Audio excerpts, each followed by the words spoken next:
Are you ready? No! I said, are you ready?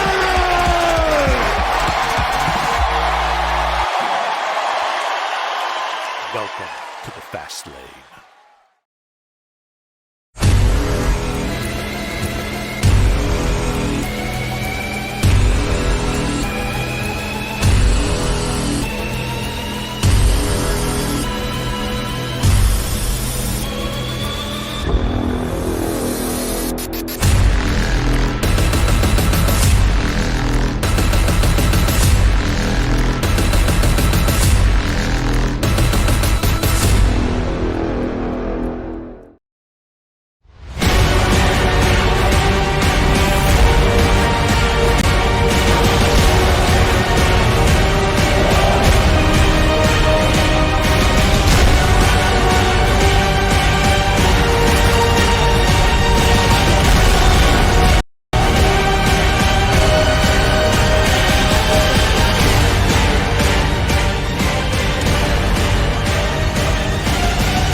Nobody gon' faze me, nobody gon' push me. They treating the veteran like he a rookie. I'm turning the heat up, so let's get to cooking. They taking a risk like you playing the bookie. Mission control, I'm calling you out. Kicking down doors, I'm up in your house. Mission control, why you ain't around? Morse code when you feeling in doubt.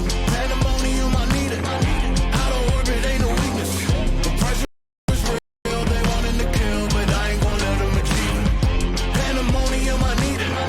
Out of orbit, ain't no weakness. The pressure is real, they wanting to kill, but I ain't gon' let them achieve it.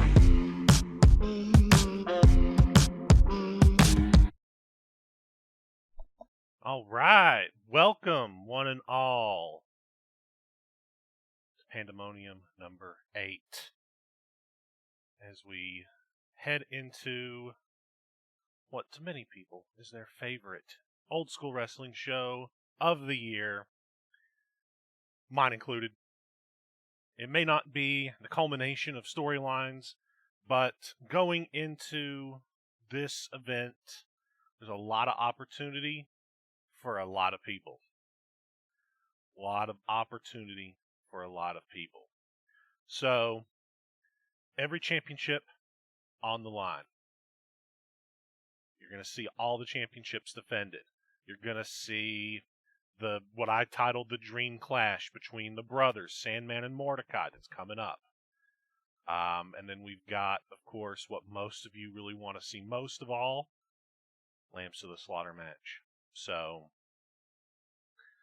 we will be ready for that. Thank you, Matt, for the sub, for that fine Prime subscription. If you have Amazon Prime, you have a subscription to give to your favorite streamer. And Zach, thank you for your resub. Oh, look at that, Alex. Well, look at that. That hype train is close. Hype train is close. Awesome. Thank you so much. And Yeet. Gotta love Yeet. All right. So let's go ahead and jump into this thing. I think we're going to be here for a minute. And, you know, I personally want to make sure that my time in the predictions contest of being here is correct. Oh, look at that. 15 bits from Matt. Thank you. So I don't remember what I picked, but that's going to be the correct time. I think I went just a little over 3 hours, so we'll go from there. So let's jump right into Pandemonium, get right into this show with the wonderful white background, black text, look like this cyan highlight. And I can't tell you what this says. I have no idea what these characters are, what kind of language it is, so we're just going to go into it. So as always, our show begins with a click, some static, and a wonderful play symbol. And we're somewhere in the middle of nowhere, in the middle of space itself. In the void of black that is space, we witness a glass-like chamber looking out into the abyss. Oh, I bet it is kind of off because of it being white on black. Dean, you're probably right. Let me see. I already have a sharpen on. Let me go. Let's crank it up to 0.6. Let's just double it. How does that look?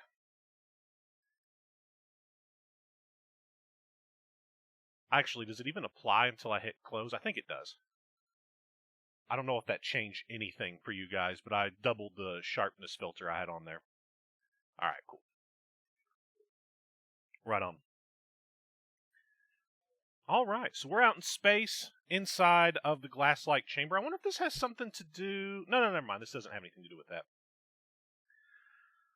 So we've got different visions strewn upon it, almost like screens, each one displaying something different. We focus on just one for now. So we're getting that intro kind of calling us back to all the screens we saw on several different shows leading up to this. Where someone was kind of observing everything. So we're looking into one of those screens where we have, Mordecai, who says, "What are you doing?"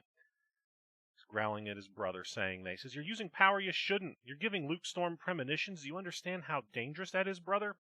You're crossing a line." I believe that's a flashback. Or at least previewing something that's already happened. The Sandman shrugs, stepping towards Mordecai. We'd have another flash to Death Note grimacing. "Such matters that are beyond the scope of your creation. Even your brother knows of your mistake. Do you really think that you'll only answer to me? At Red Snow you caught the attention of something else, something even you should be afraid of, something you may not know, or not many know exists." Okay, it's all coming together. So this is what Death Note said to Sandman months ago. Okay, so Sandman is doing some stuff he shouldn't. We flash again, and we hear something so thunderous that it booms against our eardrums. The power of the noise puts a pressure inside our head that reverberates and then abruptly stops and leaves but a tingle behind. Enough. It leaves, but it felt much worse. There we go. All that echoes in remnants of that deafening eardrum bursting boom is a sound that we can barely make out. And whatever that language is, someone says, "Enough." So this right here is what Sandman has woke up. I have a very good feeling we're going to find out what that is tonight. Because we do have Sandman and Mordecai clashing later on. Don't know if that's our first match or not, but we'll see what happens. So this guy says enough in whatever language this is. So I guess that's going to whet our appetite. So we're starting off with a segment. Yes, a segment for the tag team titles match. Tag team champions Pyre, Zero facing off against Ether and Tag from Jet Set Radio. Segment entitled Antagonized. It's recorded earlier. We've got a circle of chairs set out upon the linoleum floor of a community center hall. A group of unfamiliar faces sit around. Among them, Pyre and Zero sit. All eyes seem to be trained on one bespectacled man, the one holding the clipboard and a name tag that reads Dr. Floyd, who speaks in a soft voice. "Okay, group, we're going to practice that breathing we learned earlier. In through the nose, hold. Out through the mouth, hold. Very good." He scans the room. He pauses on Pyre. Reading her frustration, he beckons for her to share. "I don't know why I'm here. I'm not weak. I know how to handle myself. This is just a waste of my time." Dr. Floyd isn't put off by her lack of enthusiasm. No, he just simply warms Smiley at her. No, he's Smiley. I didn't intend to mess that one up. He smiles warmly at her again. "I'm sure that's all true, but humor me. Tell us what you would need to handle yourself from." That momentarily disarms Pyre, and she begins her statement very slowly. "No, I can handle myself. I don't need your mumbo-jumbo bullshit." She stands, seething in the anger that bubbles beneath the surface. Zero stands too, going to place his bandaged hand on her shoulder, but stopping himself before he touches her, remembering. "Be a hero in the fucking ring, Pyre. Right now you need to get your shit under control. I'm not ending up toasted because you didn't want to fucking breathe." Before Dr. Floyd can speak again, he's interrupted from a voice calling across the room from the buffet table. It's Ether! I'd listen to him. He may be part robot, but he's not stupid. It's true. She's stuffing a few donuts into her mouth, and Ether begins to walk across the room, and there's Tag right next to her. He tosses a steel chair to match the one he carries with him. The rest of the group, hightail it out in a flurry of scattered chairs. Zero and Pyre stand up off their own chairs. They fold them up and come to meet their foes in the center of the circle. The only one left sitting is Dr. Floyd, who speaks in a voice calm as water. Now, this is a safe place. Let's keep it that way. But his pleas fall on deaf ears. Jet Set Radio clobber Pyre and Zero over the head. Take them down to their knees with a clatter of falling chairs. Ether raises her chair above her head, looking for the killing blow on Pyre as Tag does the same for Zero. That is, until what seems like an explosion erupts from Pyre. Ether, Tag, Zero, Dr. Floyd, and the collection of chairs all are sent flying as flames erupt around the community center hall. She needs to quit destroying shit. Pyre sits, seething in anger in the epicenter of the explosion while the carnage around her settles. It's not Jet Set Radio, not Zero, but Dr. Floyd himself who's the first to speak, frothing at the mouth in a rage. You fucking assholes. This is a place of anger management, and look what you've done. Now fuck off, the lot of you, and don't fucking come back. I mentally hear that in Gordon Ramsay's voice. But Jet Set Radio have already gone, leaving BMF to face the aftermath. Two things are clear here. One, Pyre does not have her anger under control. And two, Jet Set Radio are under her skin. Dr. Shelby is not amused. Great little segment here. Ether and Tag have been doing their damnedest to piss Pyre off enough to where she can't control her powers in an effort to get those tag team titles here tonight. We'll see if it works. All right. Hell, we're going to see if it works right the hell now. Tag team championship match. The Bad Motherfuckers, Jet Set Radio, going at it one more time. And what are we going to see?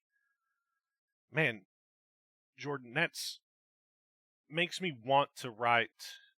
I don't really have a feud that it would apply to, but it makes me want to write a Jerry Springer episode.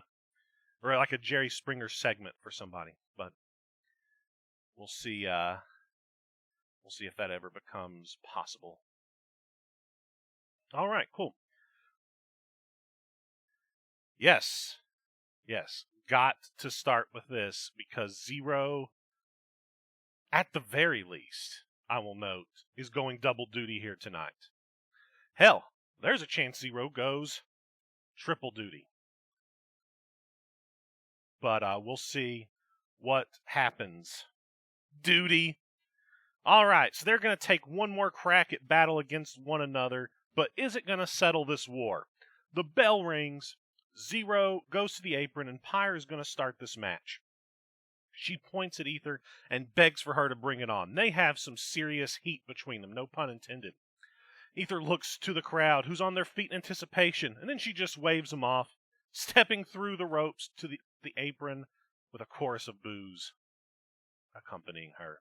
Tag instead steps forward, taking it all in, and points at Pyre, and crotch chops her. Suck it, he taunts.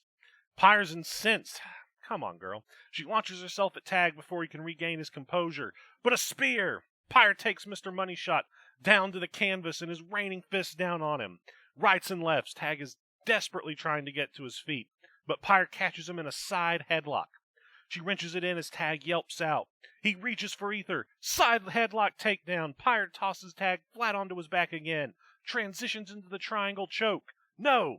Tag kicks Pyre in the face. It loosens her grip. Another kick to the face. She stumbles off Tag, allowing him just a moment to breathe. But before he can tag Ether in, Pyre's got a hold of his foot, pulls him in to face her, and she flips him the bird. But Tag counters into an enziguri. Pyre's shook. She takes one last stab. She goes for the baptism by fire, the super kick, but Tag ducks it. 5-star facial. The bicycle kick knocks Pyre back into her corner.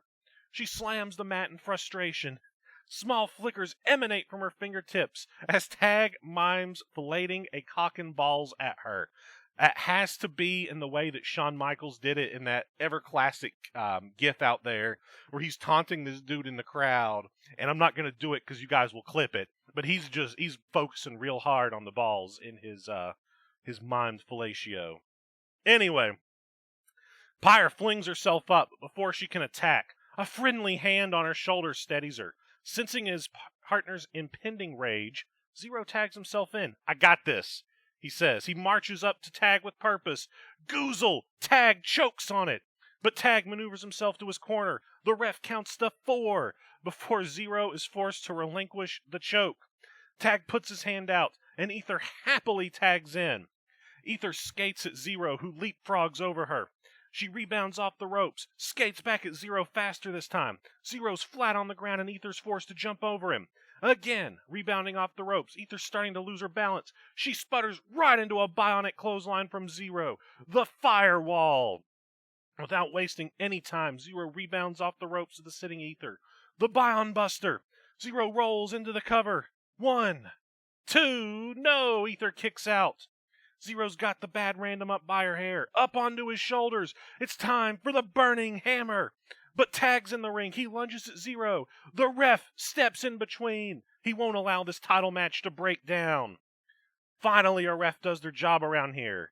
But no, it has broken down. While the ref's ushering Tag back to his corner, Ether slips out of Zero's grasp. She's got something out of her pocket.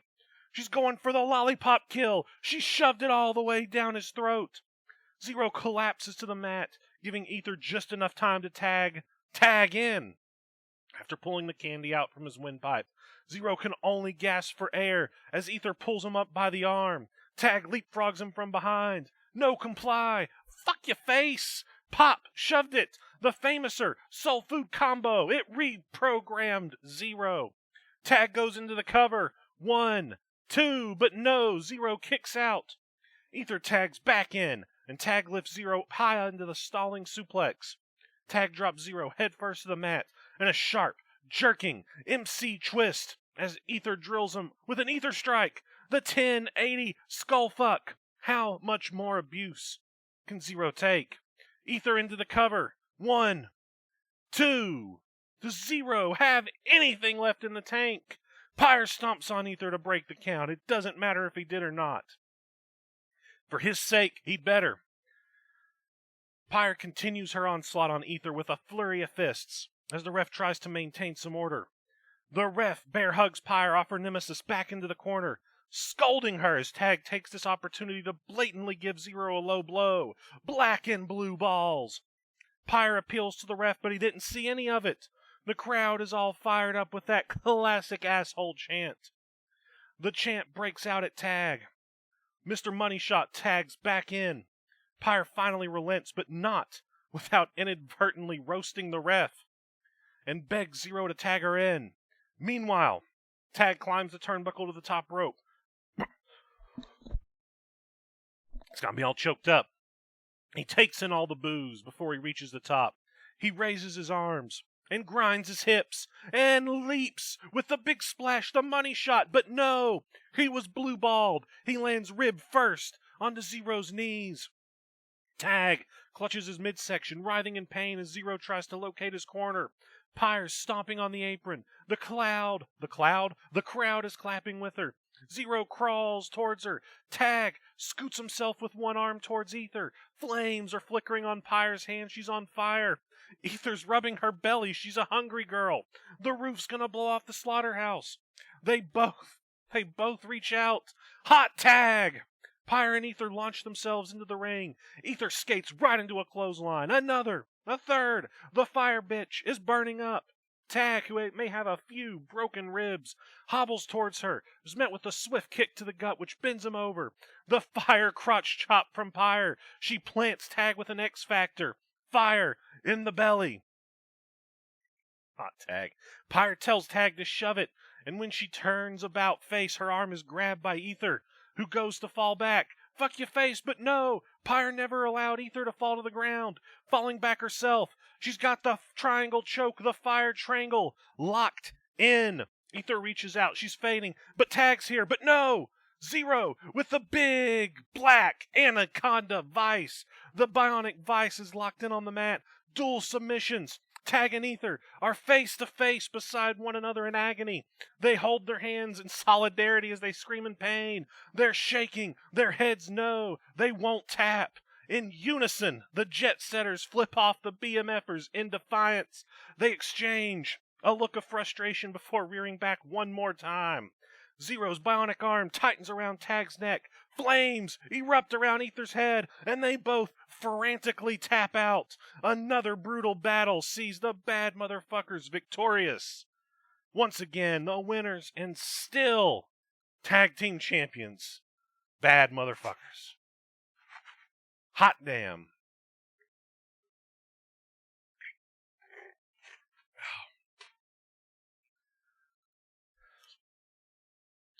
I got two big boys tonight.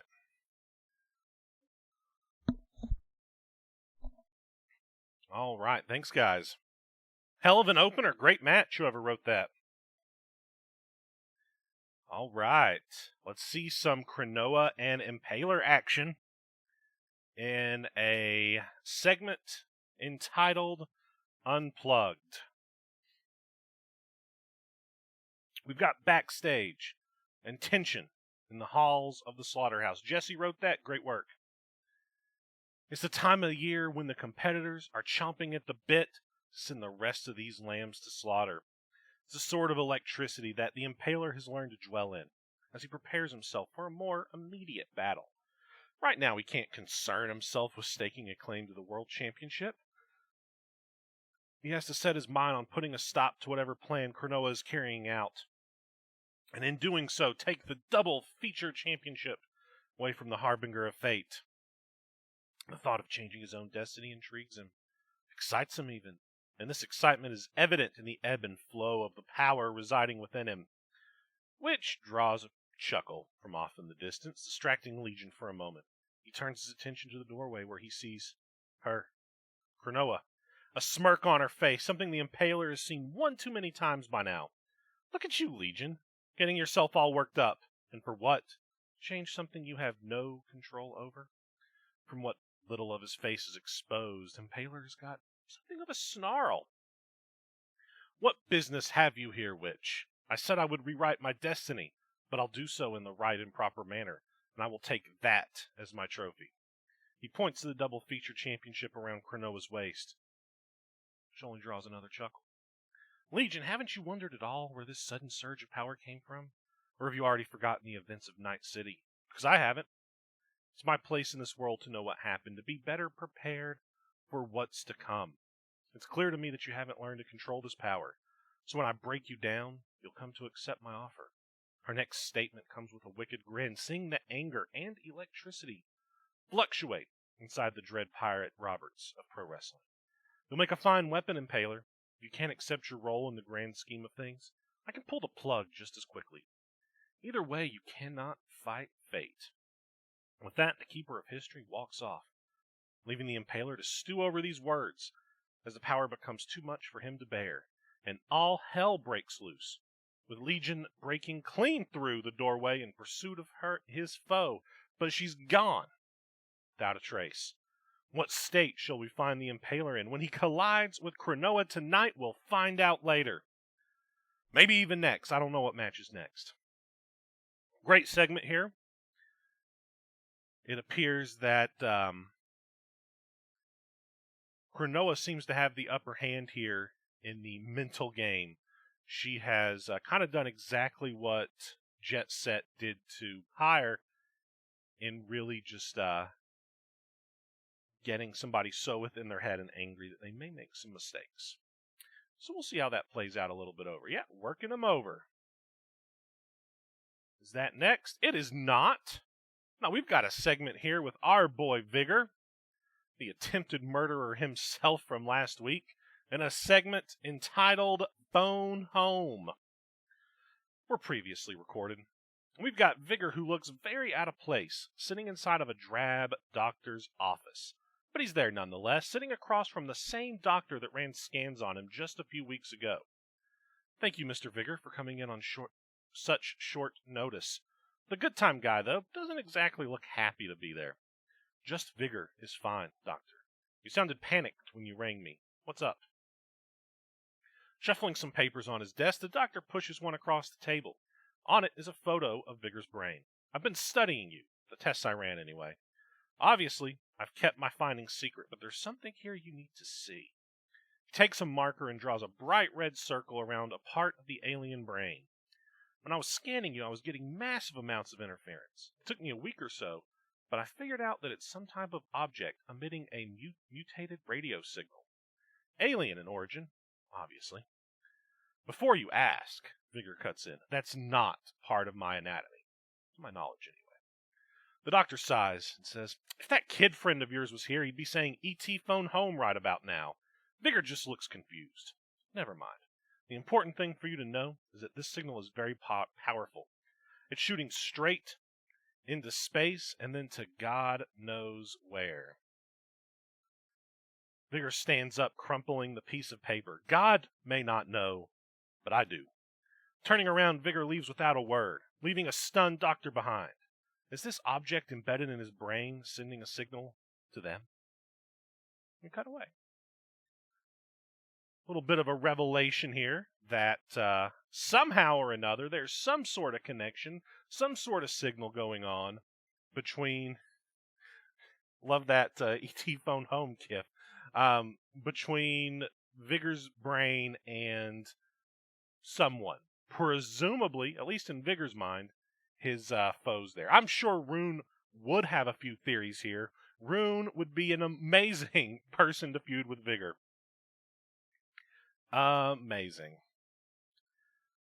But we're going to move on, and we're here in a big-ass match.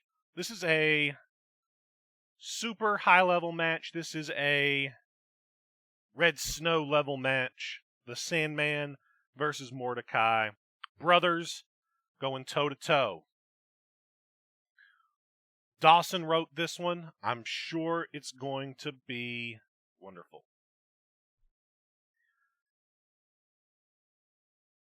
This is going to be a war, we think. The bell rings, but in contradiction to a war, Mordecai doesn't actually look ready to fight. The chains glowing around his neck have him barely standing as he weakly stays in his corner. That's a pretty good reason. Mordecai leans in the ring corner as sweat pours down his face. It's got to make that mask real itchy. But Sandman doesn't have any intentions of letting him off easy. He approaches him and grabs him by the throat, and Beal tosses him across the ring with ease. Mordecai tries to crawl away, but Sandman grabs his foot and drags him back.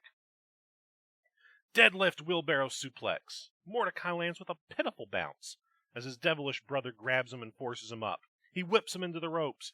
Big boot to the jaw. Like a shotgun blast. That boot knocks the Guardian just fucking silly. He's out on his back, but Sandman's enjoying inflicting his agony as he peels his brother up. Haymaker! Haymaker! Haymaker! Rights and lefts. Flush. They land flush, and Mordecai's almost knocked out on his feet. He stumbles back into the ropes groggily and comes back, and a clothesline does nothing.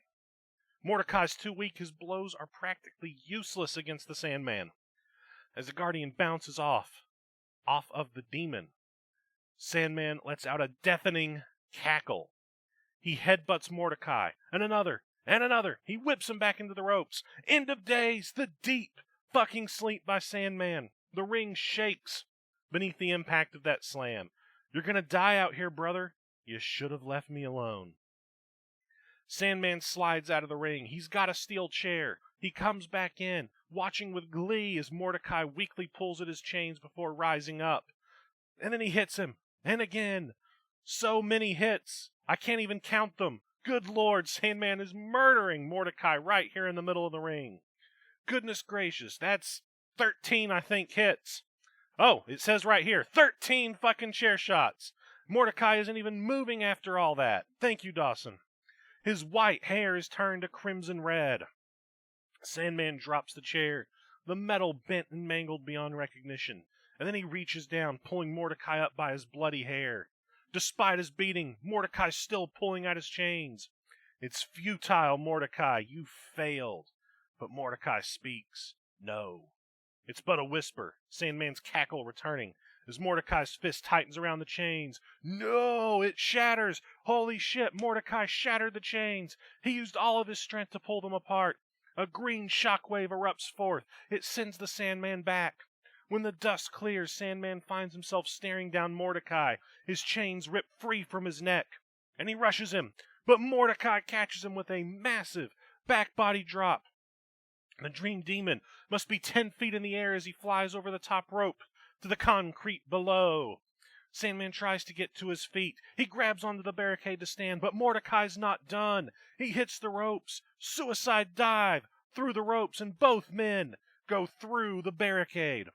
Mordecai's got a job to do here tonight. He wrenches Sandman up to his feet, throws him full force into the ring steps. It bows them through like they're nothing. Sandman stumbles to his feet and gets hit with the pump handle powerbomb. False awakening to the damn steps. They cave in beneath the power of that move. The Night Terror is dazed. Not dead, he's just dazed. But Mordecai shows no signs of letting up. He mounts Sandman, rains down blow after blow. But Sandman catches a fist. A massive headbutt to Mordecai. The Dream Demon cracks him across the nose and kicks him off. Both the Dreamers are to their feet. They're trading lefts and rights. A tooth flies out of Sandman's face. Blood splatters from Mordecai's nose. Sandman grabs him. Deep sleep. Another. End of days. Right to the ring apron. And it dents it inward ever so slightly. The arena can't contain the brutality between these two monsters. Sandman nails Mordecai with a powerful uppercut before whipping him into the barricade. He rushes forward, massive lifting spine buster onto the barricade. It crumples beneath him as Sandman used all of his strength on it. The Dream Demon pulls Mordecai out of the wreckage. He throws him face first into concrete, grabbing him up by the hair, and he's slamming him face first into the concrete, over and over until a pool of blood appears beneath his face. Sandman's out to kill Mordecai, and he just might do it. Mordecai, or the demon rather, lets go of his brother, smearing his face in the viscera before rising to his feet. He begs Mordecai to rise. He's going to end it right here and now. 40 winks, 2 thumbs to the eyes, as he begins to brutally yank Mordecai back and forth. The Guardian surely can't keep going. But no! A big right hand wraps around Sandman's throat. Mordecai lifts him up high. He leaps into the air. To sleep. World-breaking chokeslam. The concrete fucking cracks beneath the impact. Everything goes silent as Mordecai collapses next to Sandman. Both brothers beaten and bruised. Neither one seemingly able to move after that desperation move by Mordecai. But somehow, some way, Mordecai begins to stir. With blood leaking from his face, his mask cracked, his eyes leaking viscera from Sandman's attack, he finds a way to stand. He grabs Sandman by his foot, and he drags him to the ring before swinging him by his leg and throwing him into the ring. And he follows. Sandman's slowly stirring. He surely can't stand up after that terrifying chokeslam, can he? But he's rising. He's getting to his feet. Mordecai's on him as soon as he even gets to a knee. Wish, fulfillment, the Omega Driver by Mordecai. Sandman planted right in the middle of the fucking ring. Killed with fire. But Mordecai's not done. Wish fulfillment. Another one, a third, a fourth. Every time Sandman hits the mat, Mordecai powers him back up for another pile driver. This wasn't killed with fire. This was a fucking inferno. Great line. Mordecai kicks Sandman onto his back, closing his eyes as he places his hand on Sandman's face for the pin. 1, 2, and 3. There was no chance of Sandman kicking out of that. The Dream Demon has been fucking vanquished here tonight. Your winner is Mordecai. What a great match. I told you it'd be good. Hell of a match, and I have a feeling we're not done with these guys. Chainsaw time. I don't think Rob's writing this. All right. Oh, and we've got another one of these text things. With the brutal match over, we have a flash, and they both disappear. The ring stands barren, desolate, and empty. As we cut to static, and somewhere in the middle of nowhere, in the middle of space itself, in the void of black that is space, we're back at the glass-like chamber looking out into the abyss. Only this time, the Sandman and Mordecai now kneel before a ginormous throne, staring at something or someone we cannot see. But for the first time ever, we see fear in their eyes. All right. It's time to get a big-ass segment here. Mordecai says, "I warned you, brother." The dream demon looks at Mordecai, then back to whatever terrifies them both, gulping. "He's been watching you." A mysterious figure that we also cannot see appears before them both with a feminine voice. She stands before the Sandman and Mordecai, who look shocked. You cannot hear him speak, for it will fragment your minds, but know that he's been watching, and he is far from amused or impressed. "I'm so sorry," Sandman says. He cowers, begging, weeping. The dream demon, this almighty monster, begging and crying by what he sees before him. Mordecai places an arm around his brother's shoulders, consoling him as he sobs, terrified. "My brother made a mistake in coming to the mortal realm, but I'd like to remind you that our existence is imperative to the function of humanity. We're the yin and the yang, and we're needed in our roles that we've long forsaken." There's a pause while the two confer. "He agrees," the unknown person says. The Sandman slowly stops sobbing. "You shall both be returned to the realm of dreams, where you'll do the jobs you were created to do. Upon his mercy, you will not be replaced." "Thank you," Mordecai says. "But there is a catch. There's always a catch." The brothers look at each other. "One of you must fight in the Death Strike. On the Death Strike competition on behalf of the humanity you have forsaken. They need a fighter in the tournament, and one of you will suffice." Ooh! One of them will be fighting in Death Strike. The brothers take a deep breath. Then the sound of ginormous fingers clicking can be heard, and the pair vanish back to the dream realm, banished until Death Strike. Well, there we go. Segment translation, return. So that word meant return. So one of these two, Mordecai or Sandman, will be in Death Strike on behalf of humanity. Okay, that will be our humanity competitor. There we go. Yes, Earthrealm's warrior will be one of the Dream Bros. Big segment here, and a big push for Death Strike coming up in just a couple months. All right. What is next? Is this our match? It is not. This is our segment with Wiz and the Generation Kid, entitled Time Back Turn. We're continued from Fuck the World 265, which was two weeks ago? 3 weeks ago? I think it would be 2 weeks ago. We're back at FTW 265 now. Wiz presses the button. There's a quiet beat followed by a small concentrated explosion. And we cut. And then we rewind. We're backstage at Invasion.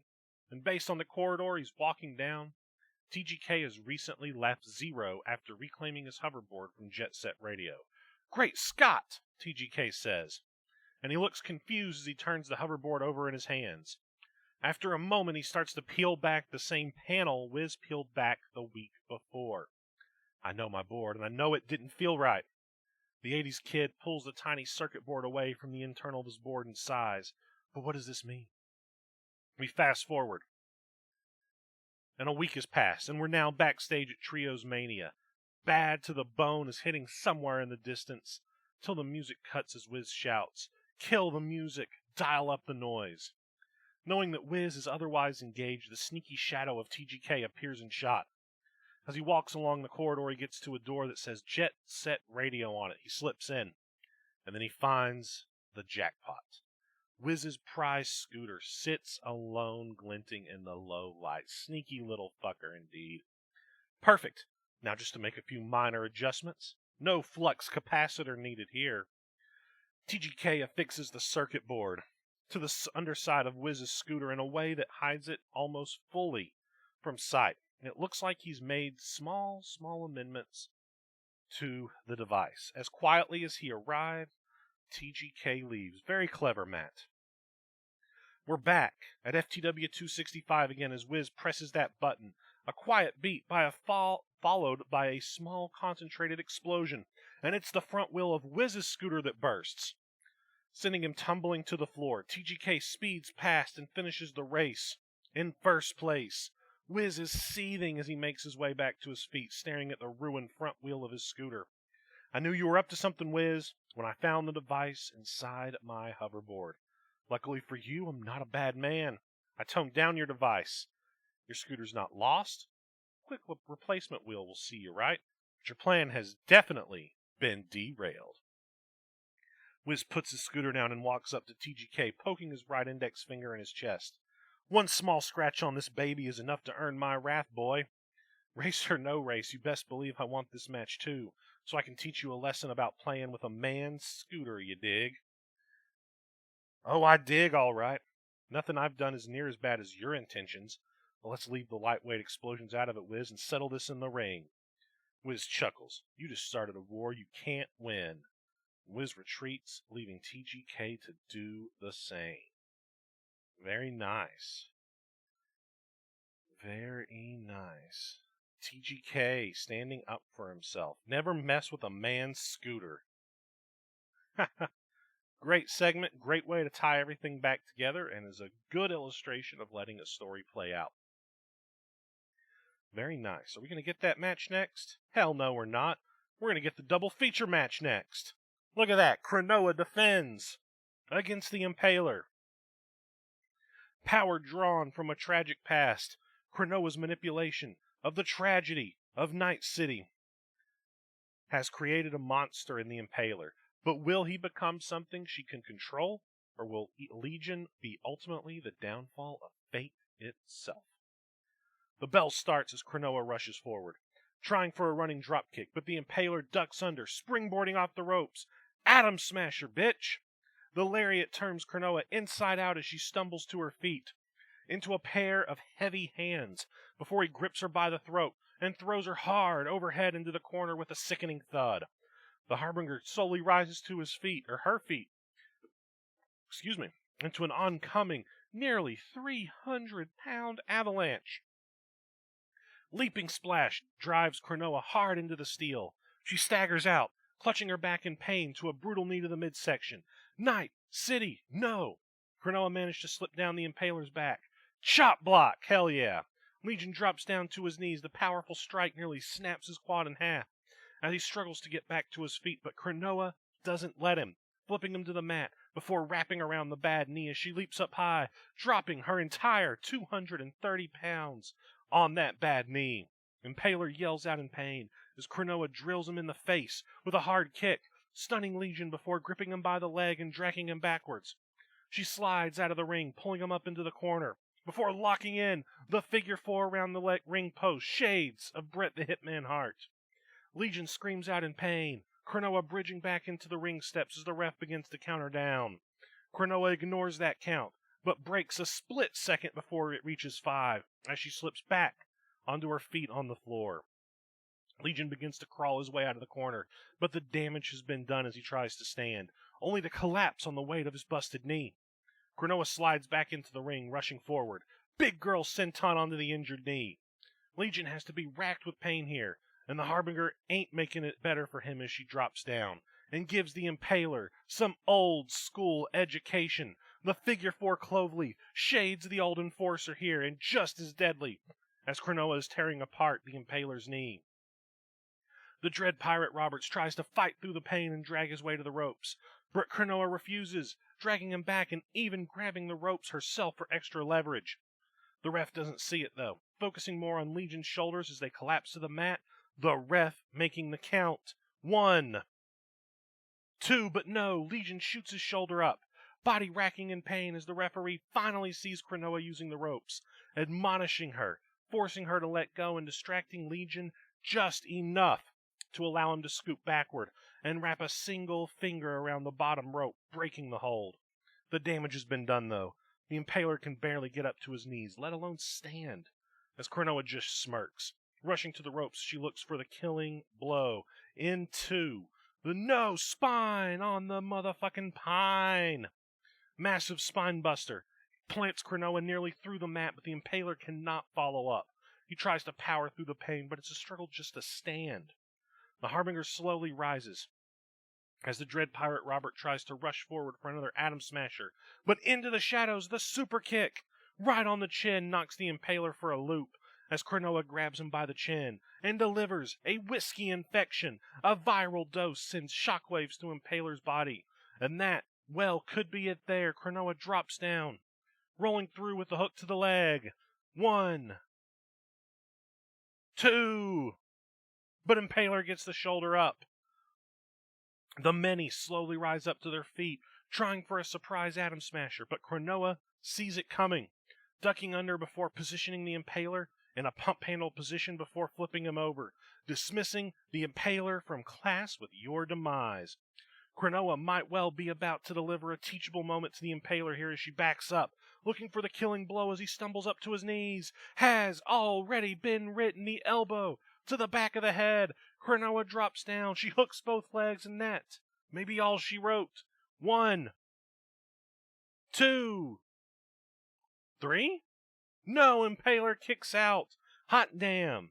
The Harbinger is beside herself, absolutely furious she couldn't put the Impaler down there as she heads to the apron, reaching down underneath the ring apron before holding it up high. The chains of fate, wrapping them around her right fist, she pounces on the Impaler, pounding down upon him with brutal lefts and rights, breaking flesh and possibly bone before gripping the chains with both hands and wrapping them around his throat. The tighter she squeezes, the more life begins to fade away from the Dread Pirate. Cronoa's anger may well erase the Impaler from existence for good, as his eyes close for a moment, before flashing open completely black. Oh, he's impaling up. He seems to bulk and grow in size. He effortlessly rises to his feet, gripping the chains with one hand before throwing Cronoa over his shoulder, nearly through the ring post on the other side of the ring.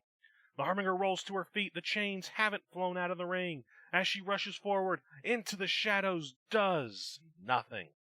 The Impaler smiles, patting his other cheek, as he dares for Cronoa to try that shit again. She feints, going for another super kick before kicking him low. Pandemonium's curse, the implant DDT. The Impaler seems out on the mat. Cronoa's up to the top rope. She hesitates only for a moment. She goes for deja vu through the heart. And the Impaler's to blame, 'cause he fucking no-sells it. Cronoa barely gets to turn around before she's turned inside out by a mammoth Atom Smasher clothesline that nearly takes her head off. The Impaler not letting her hit the mat before she's powered high up into the air. Night City Blackout. The Impaler pulls her back up to her feet. A second Night City Blackout. The Impaler's not done. He pulls her back up to her feet once more, lifting the limp Harbinger up onto his shoulders. But whatever he had planned is thwarted. She slips down into a surprise small package. 1, 2. Cronoa's using the middle rope.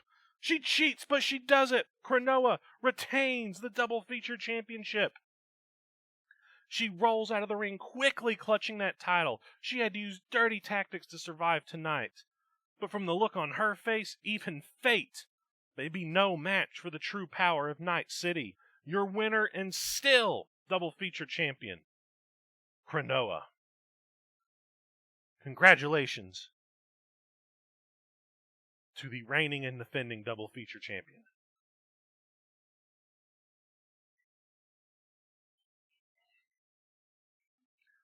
Fun match, and man, Impaler looked like a beast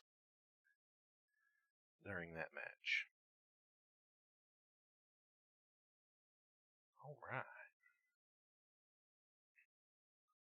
All right. What is next? Kane Nightlord, Lucy Serafina, must come to an end, the segment title.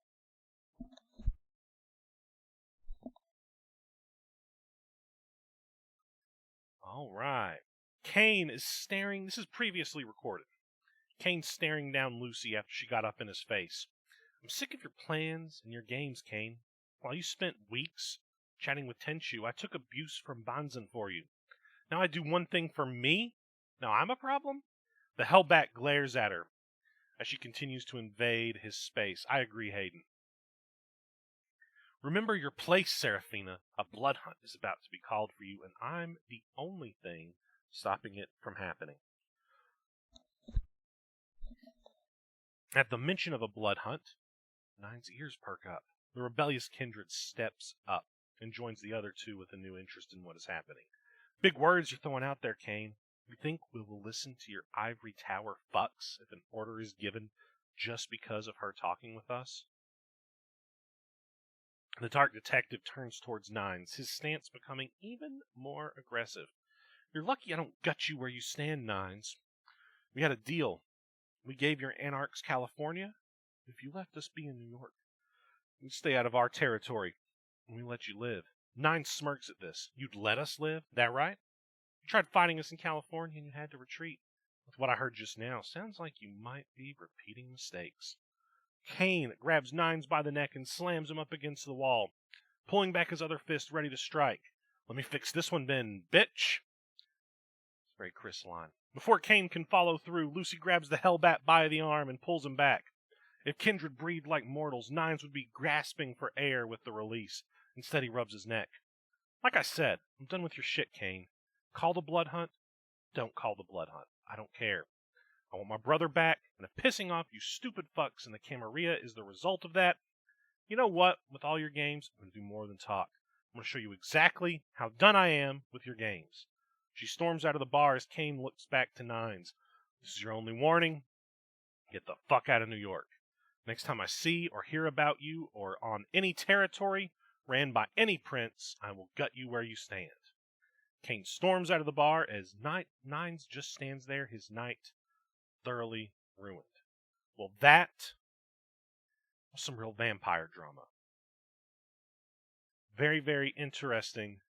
And this one is not done by any stretch of the imagination with these vampires. We'll have to see what happens, where it goes from there.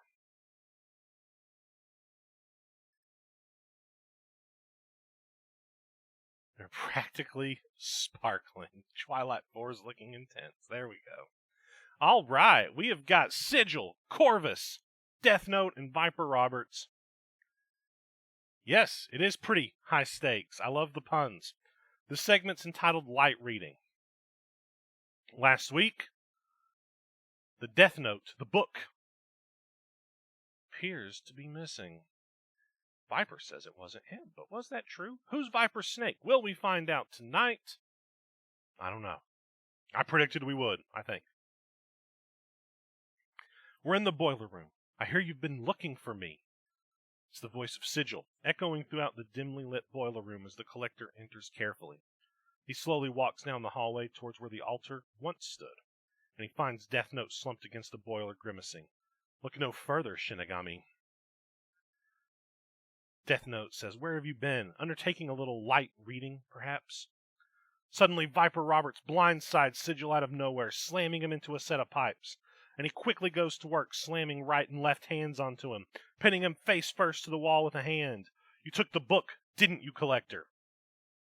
Sigil must be grimacing under the mask because he's grunting in pain. Roberts grabs both of his arms to stop him portaling, tying rope around them. Death Note stands up, meeting them there. What's the plan, huh? Tie me up? Force me to miss Lambs to the Slaughter, and I'll tell you what I know? Well, you're fucking with forces beyond your measly comprehensions. Is that an admission of guilt? Roberts says, but Sigil just laughs. Tell me where the book is, Death Note says, and we'll let you go. Don't? And Lambs to the Slaughter will be the least of your concerns. If you take from me, I'll take from you. I bet the crystals aren't far behind you, are they? And the Collector whips his head towards Death Note. You can't see his eyes, but he must be glaring a hole right through the Shinigami. But whoosh! Suddenly a star flies through the air, catching Viper Roberts right across the face, stumbling him backwards. Corvus is here, the OSW World champion. He runs into the room, bounces off the walls with a beautiful step up that follows with a flying fist to the face of Death Note. Roberts and Death Note fall backwards, leaving Corvus to stand before the Collector, and most surprisingly, in his defense. Enough. They have a little bit of an alliance, which we already knew, all relating around their relationship with Death. But Corvus says, I don't care what business you have with Sigil. It doesn't happen tonight. You have no idea what we must do tonight. This conversation is on hold. If I must come back, I'll take your souls. He reaches down and helps Sigil back to his feet, untying the ropes and allowing him to be free. Together, they both exit the boiler room, leaving Viper and Death Note to consider their position. Okay. Corvus and Sigil are going to attempt to kill Death tonight. We'll have to see if that works out. They've got bigger problems than whatever happened to the book of Death Note.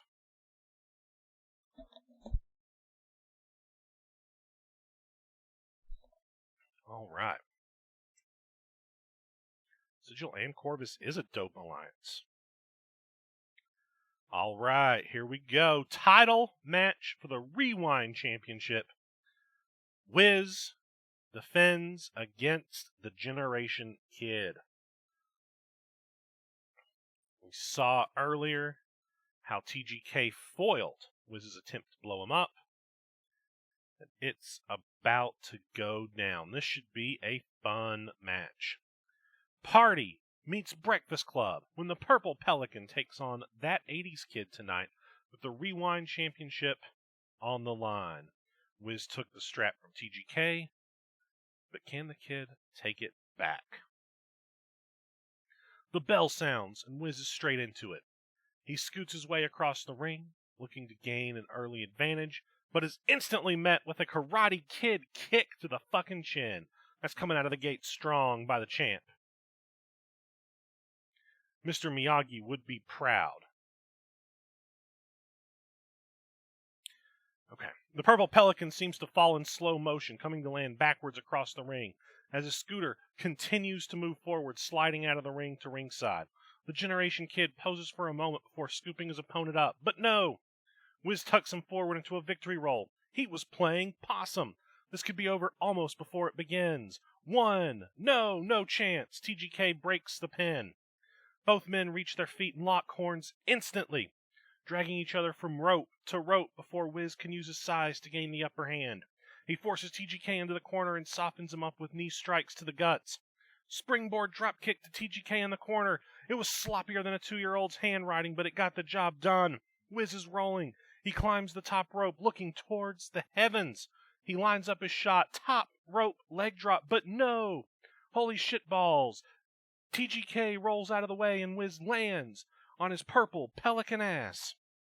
The momentum shifts again, and now the ball is back in TGK's court. He drags Wiz to his feet and flings him ropeward with an Irish whip. Wiz attempts to clothesline him on the return journey, but TGK ducks. Doc Brown's DeLorean, the spear. It nails Wiz against the ropes. He flies up and over the top, tumbling to the concrete outside. The Generation Kid climbs himself out to the ring apron. He warms the crowd up with a frenzy of claps. When Wiz begins to stir and climb to his knees, TGK leaps. The Breakfast Club from the apron. The double axe handle gets swung to the outside. But no! He hits the scooter with a clang. TGK's fist slams straight into the foot platform of Wiz's whip.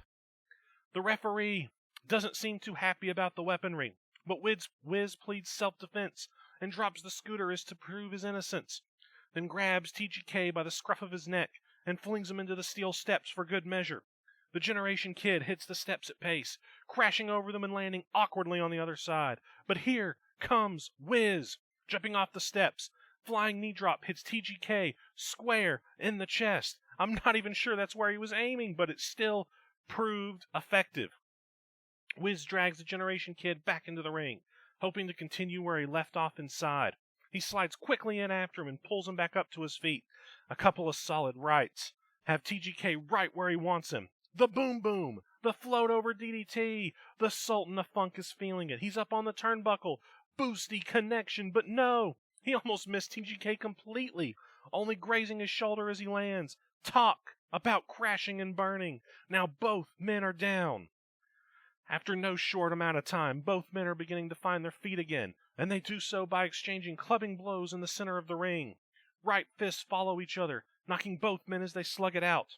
Particularly potent right fist sends TGK reeling into the ropes, but he rebounds with a clothesline that turns Wiz inside out.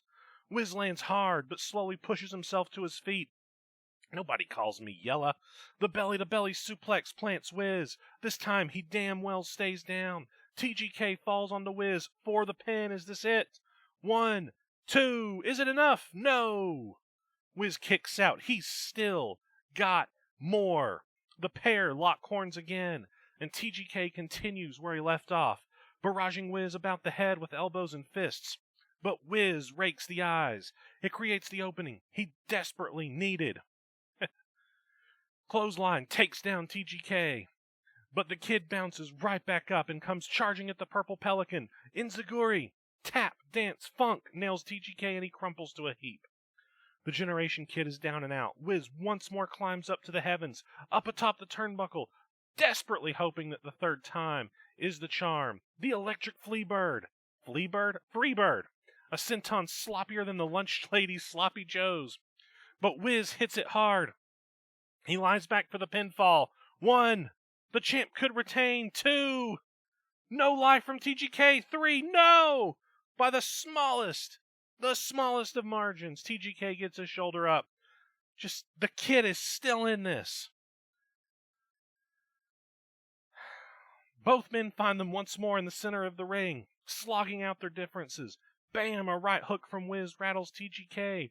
Boom, a stiff elbow from the kid in reply. Kapow! Wiz unloads a headbutt that sends TGK staggering.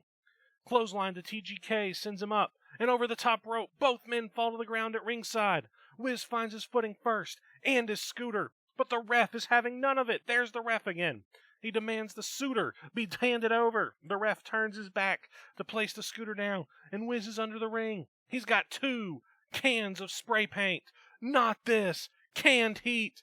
Double canned heat. He slams both cans into the back of TGK's head. No, the ref never saw it. Wiz slides his foe back into the ring. Gets him in a pin. 1.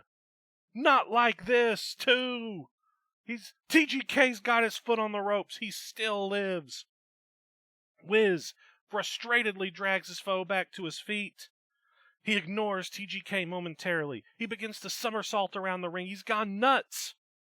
TGK rises to his feet groggily. The Pelican Fly, the mother of all jumping super kicks, but no! TGK ducks it. An excellent adventure. It drills Wiz right into the mat. And TGK into the pinfall. 1, 2. Wiz is not moving a damn muscle. 3. He's done it. No kick out. No foot on the ropes. The Generation Kid is your winner and new Rewind champion. The match went back and forth more than eyeballs at a tennis match. But in the end, it was the Generation Kid who stood tall and walks away with his championship held high. He climbs the turnbuckle and holds his Rewind championship for all to see. Very fun match. Very fun match. Congratulations to the Generation Kid for that championship win. All right. Love seeing all those congrats in the chat.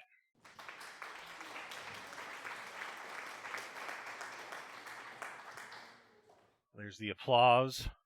There it is. Is it? Is that three times Rewind champ? Hot damn. TGK's made that belt his bitch.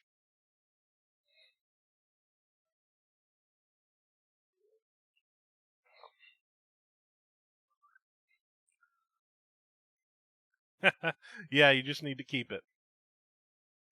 Ooh. We've got Simon and Luke Storm. Let's keep on trucking in a segment entitled Standoff. We're in the locker rooms, nestled inside of the slaughterhouse, and we find none other than Luke Storm.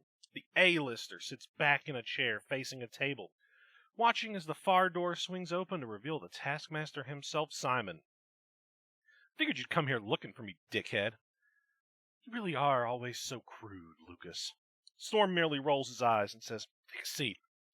Simon does as asked, facing Storm, who leans forward and chuckles a bit, reaching into his jacket and pulling out, to no one's surprise, a revolver. These guys like their guns. He tosses it down onto the table in front of him, perfectly distanced between himself and Simon. See, it's time we put this shit to rest. Now it occurs to me that every time you've had a gun pointed at me, it's been unloaded. The shotguns, your pistol, as empty as your head, and mine, they ain't been empty.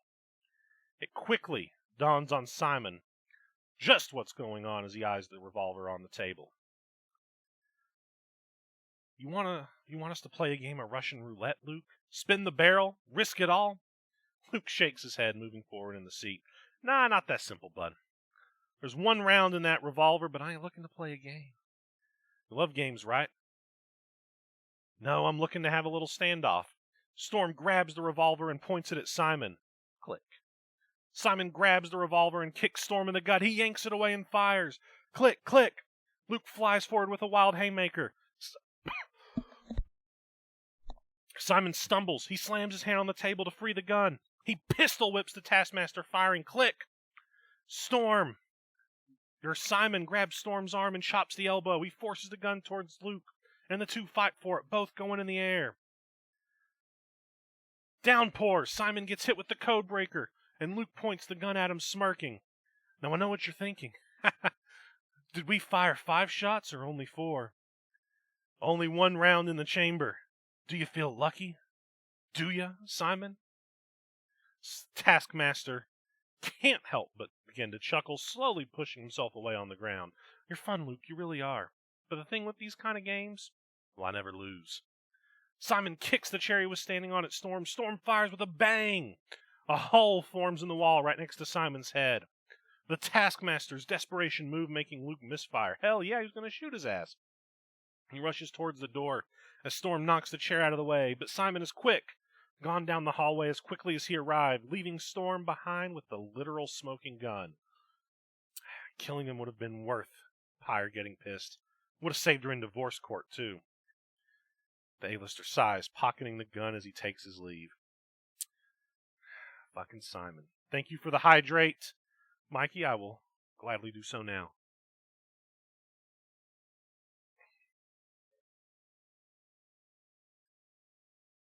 All right, there we go.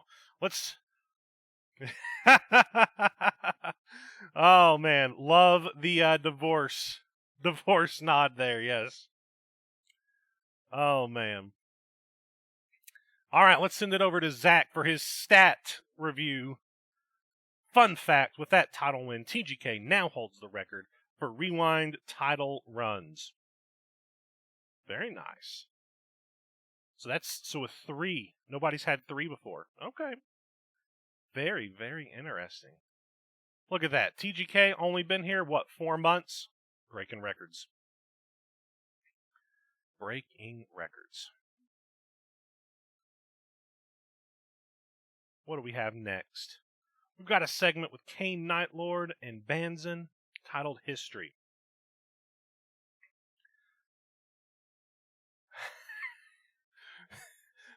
May divorce be with you. All right, you got me there.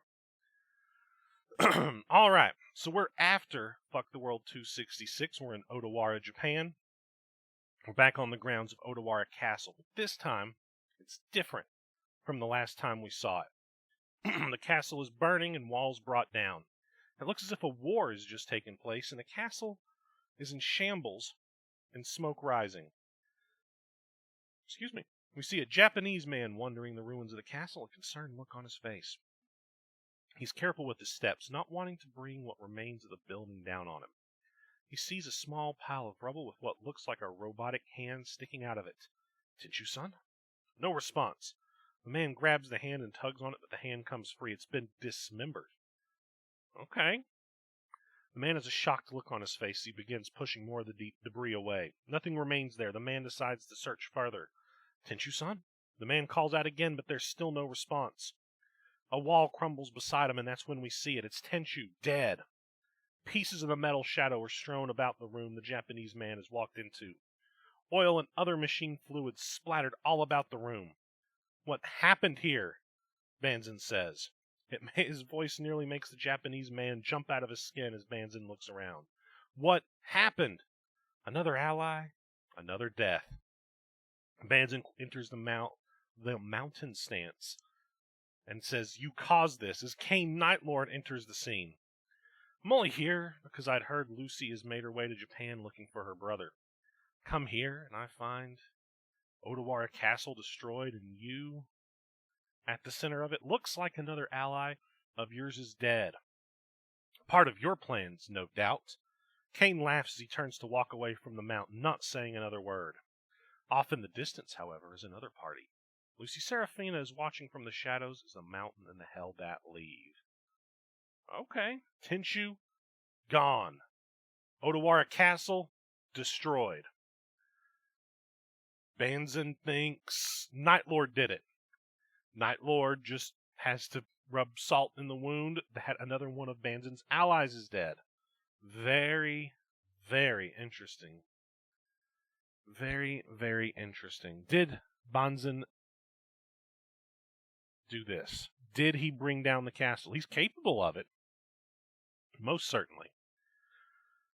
I guess we'll have to wait and see. What is next?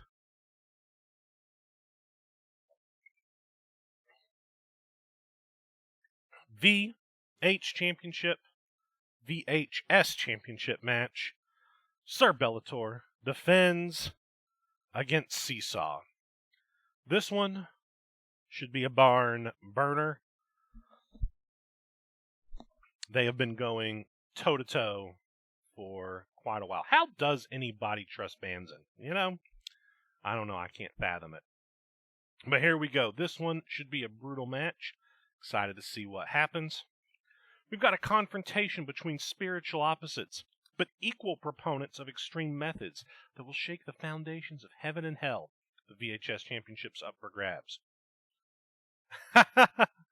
We cut straight to ringside, where VHS champion Sir Bellator is admonishing a teenage member of the crowd. Maybe the last Templar doesn't like his haircut or the t-shirt he's wearing. The sermon is interrupted as the challenger, Seesaw, charges into the back of Bellator, rushing him into the crowd barrier.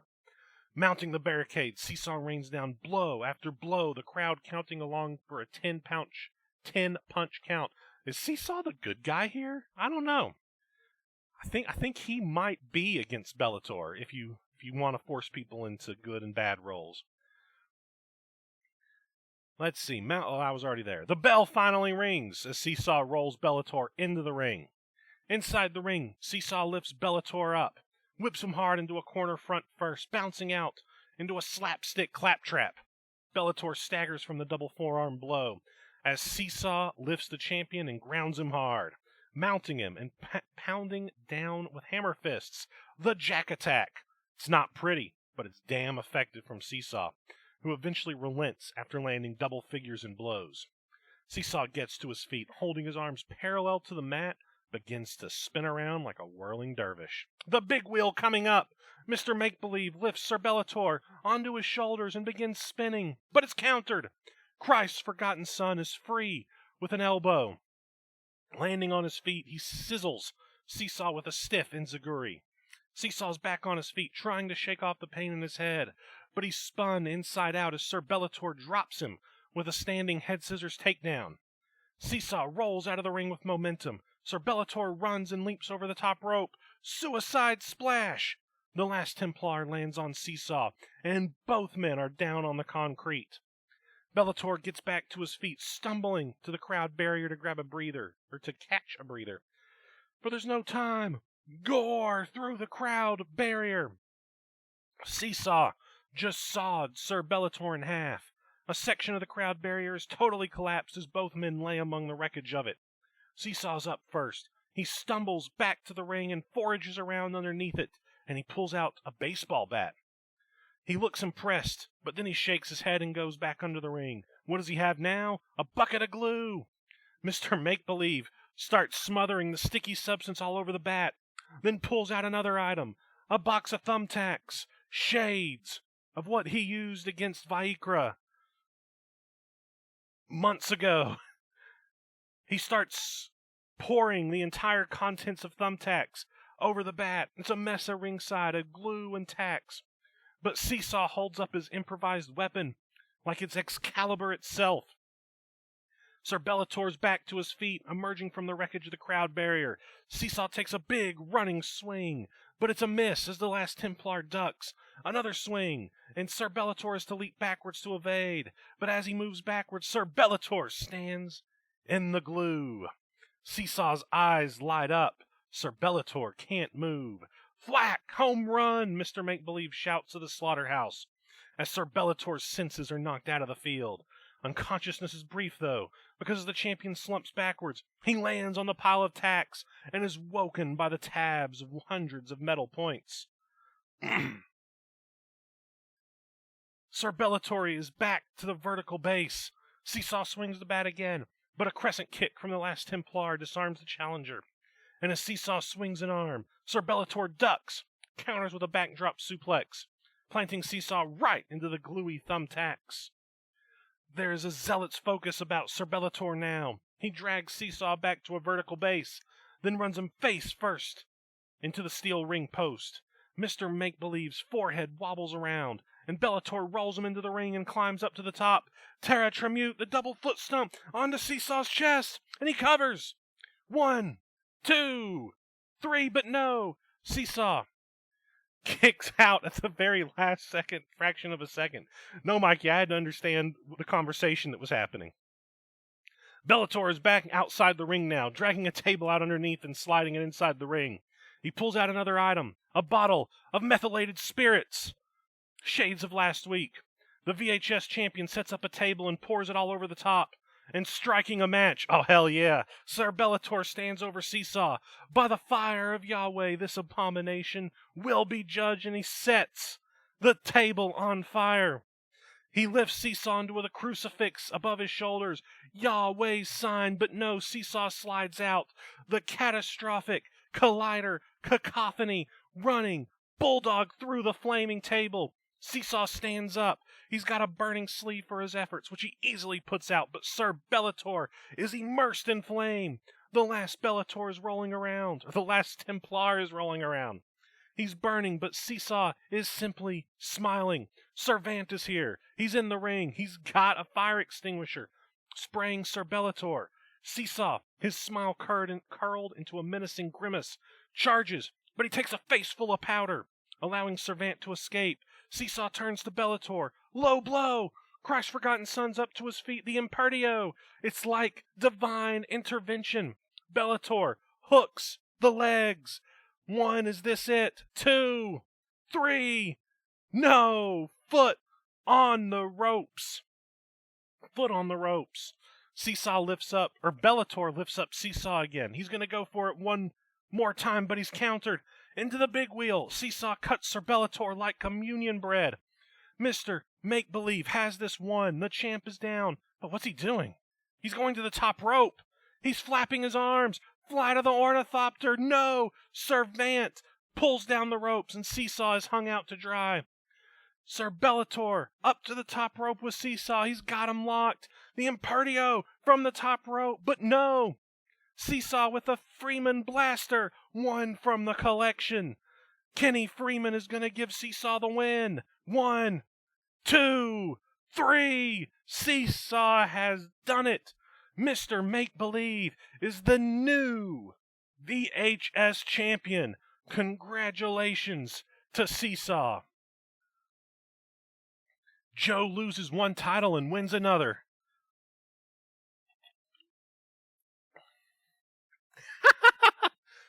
The Freeman Blaster has won more matches than Kenny Freeman. Oh, I love it. Oh, man. Kenny Freeman will live on in infamy.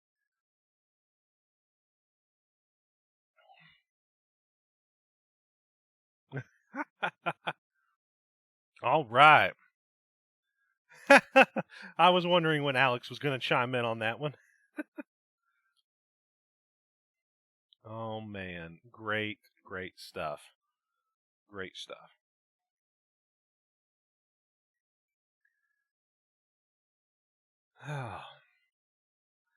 All right, let's do it.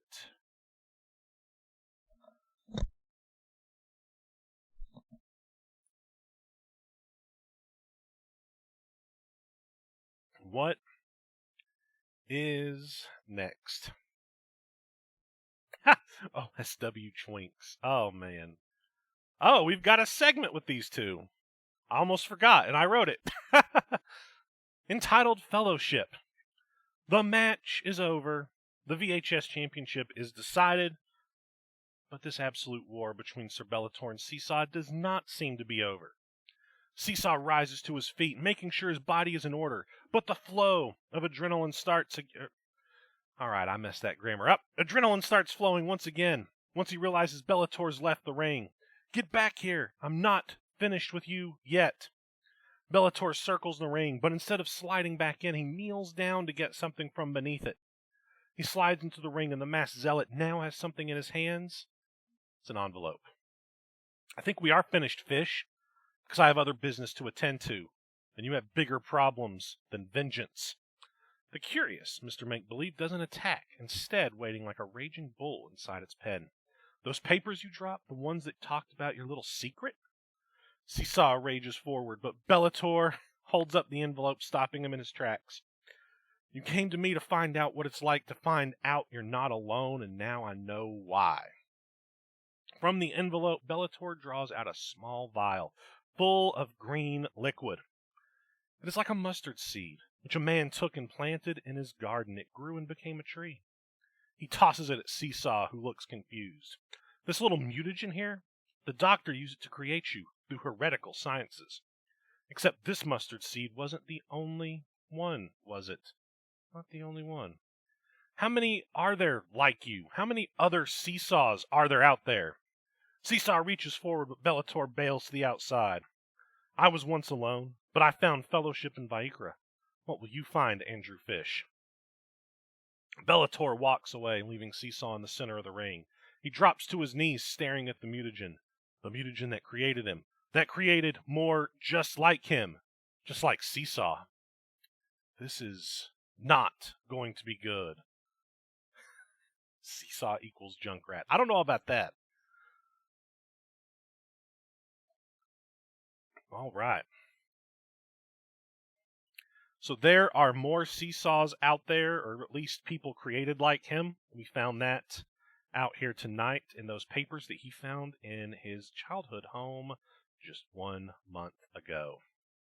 So, more to come on that story. What is Seesaw gonna do about it? All right. Heist of the Century. Zero and some guy. Not sure who that is or if I'm supposed to know who that is. All right. We're years ago. Okay. We're going back in time. We're years ago. We're in the middle of the night. Pitch black is barely lit by street lights, and a black van pulls up outside a large glass building. The sign hung from the top says Nakamura Industries. Two guys leap from the back of the van in all black and rush towards the side entrance, using a key card to gain access. As the green light pings, they dive inside. One of the men stops, pulling off his hood to reveal a makeshift and terribly designed visor. It's held together by wires, tape, and bad soldering. It's essentially a prototype. It's Xavier. This fucking thing is janky, bro. I'm on their network, but this prototype needs improvements. His friend takes a hood down and looks around concerned. Well, that's why we're here, isn't it? Goro has all that tech in the basement. The cameras are down and the doors are unlocked. Let's go.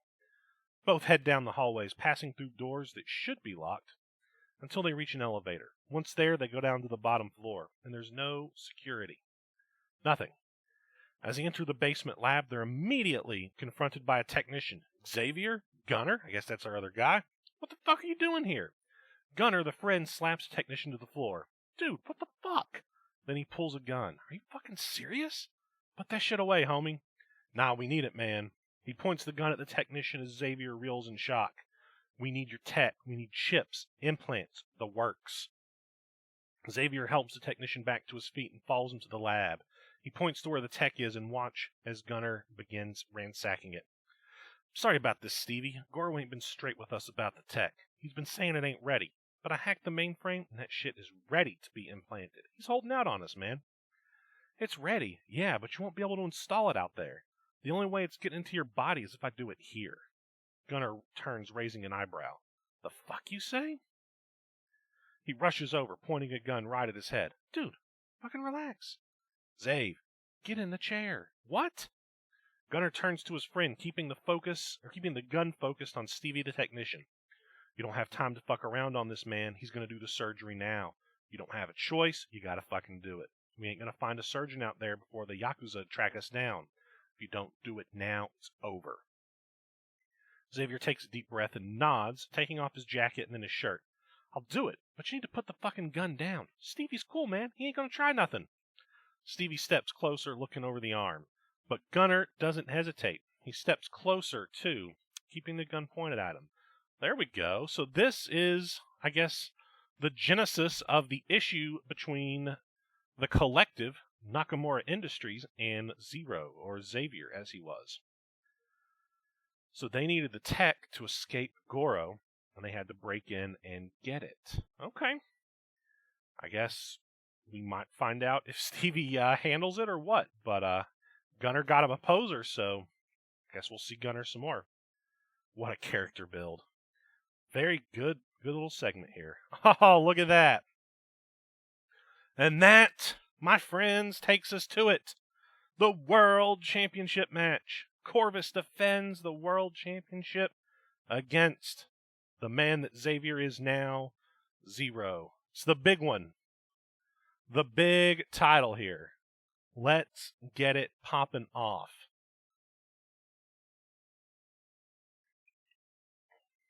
All right.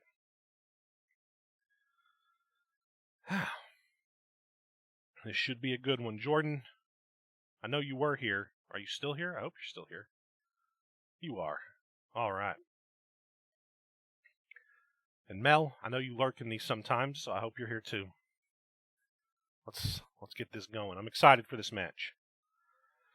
The Crow finally rose high above to take his place on the throne, but the first test of his reign will be his toughest, as the greatest VHS champion of all time steps up to make the World Championship a bad motherfucking piece of gold once again.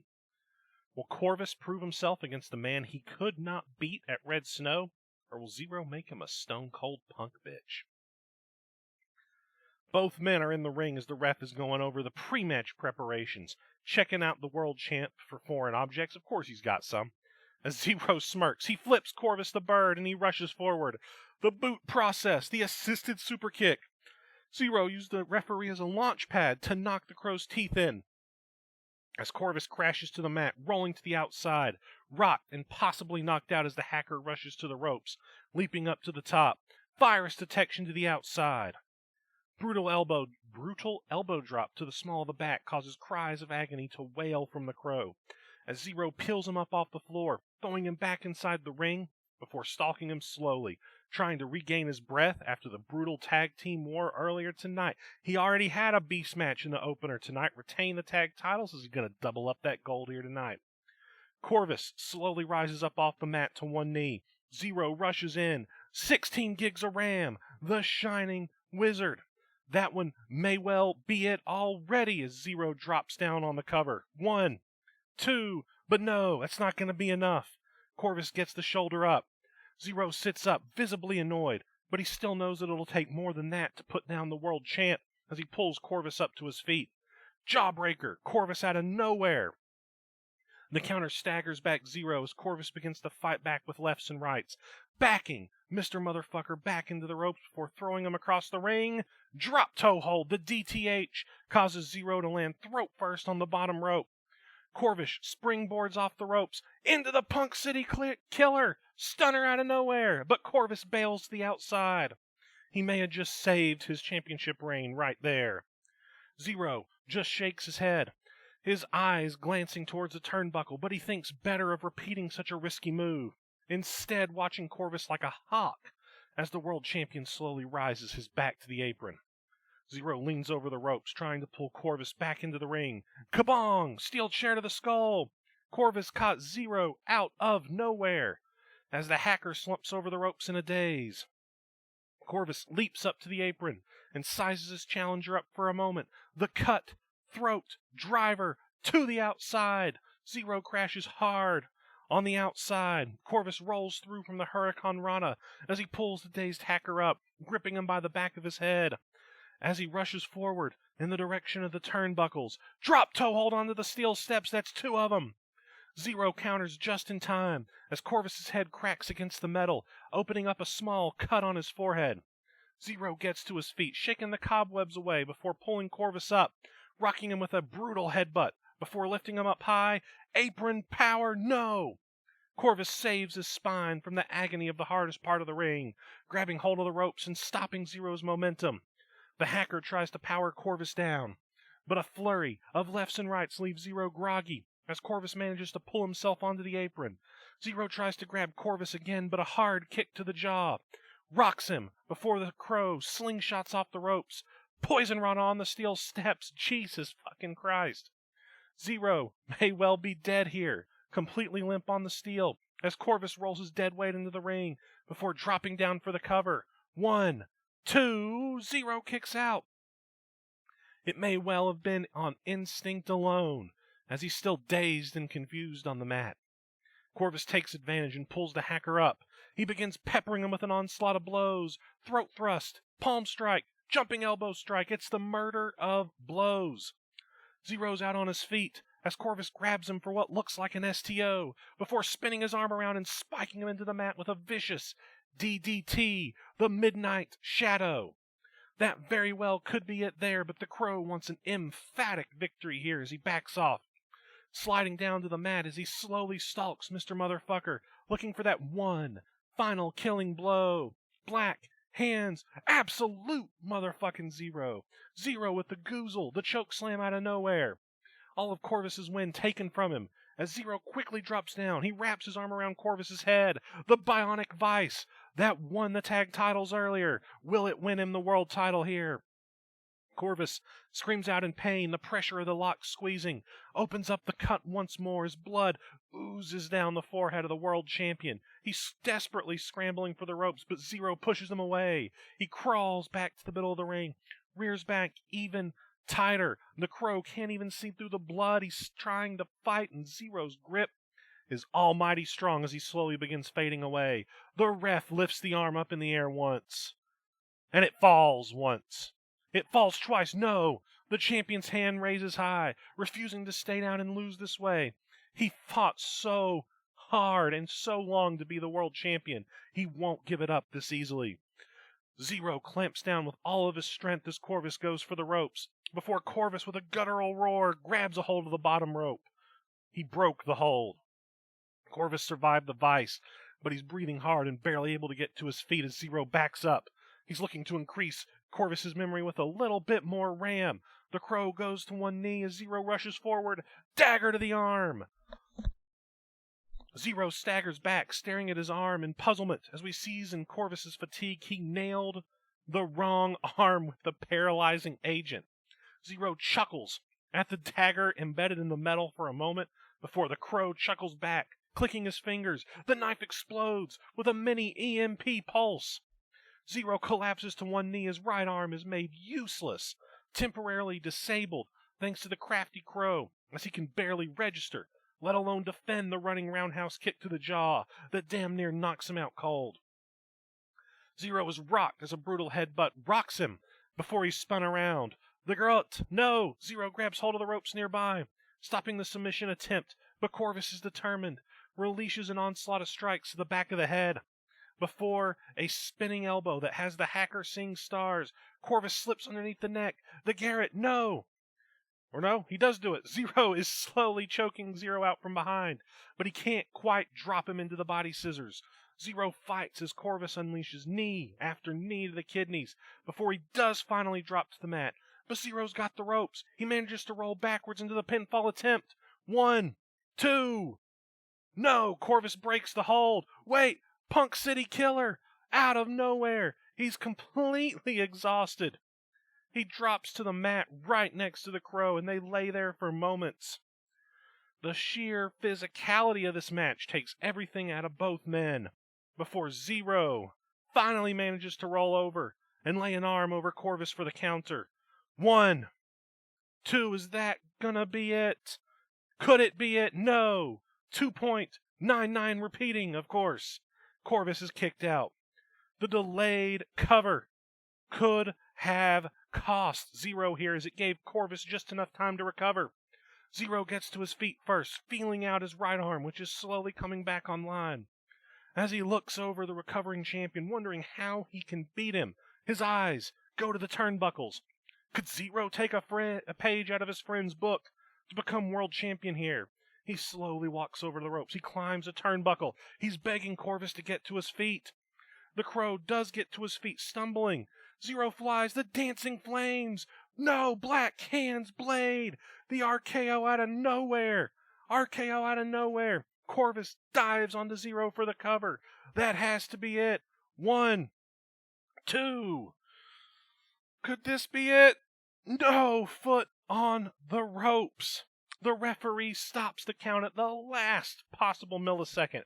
Just noticing the hacker's foot on the ropes, this match must continue.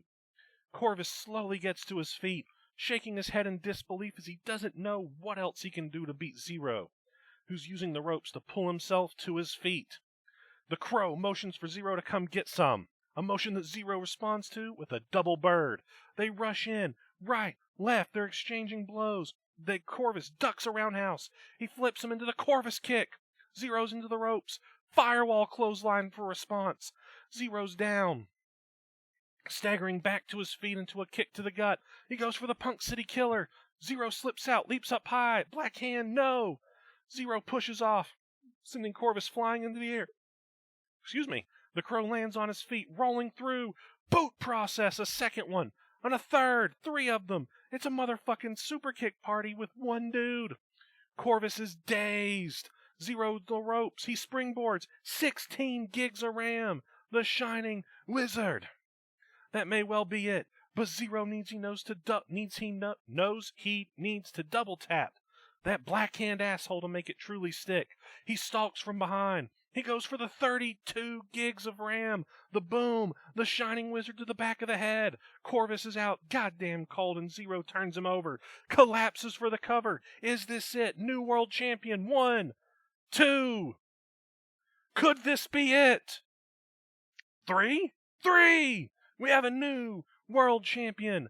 The Mr. Motherfucker himself goes through absolute war with the Crow and becomes the 34th OSW World Champion here tonight, like a badass motherfucker. Congratulations to Mel. Congratulations, Zero is the champion.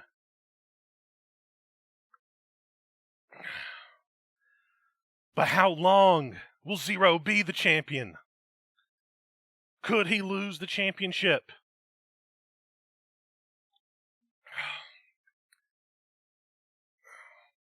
Could this be the moment? Could this be the moment? Oh, could this be it, boys? Could this be it? Zero, Pyre in a segment. Could this be it? Is Pyre got enough balls to invade on her tag team partner? We're gonna find out.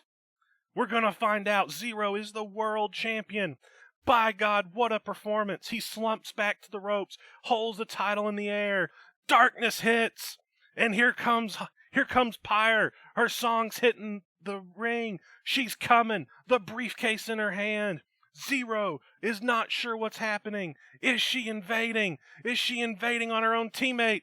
No, she's not. Come on. She drops the briefcase. She hugs Zero. They're celebrating together. They're on the same team. There it is.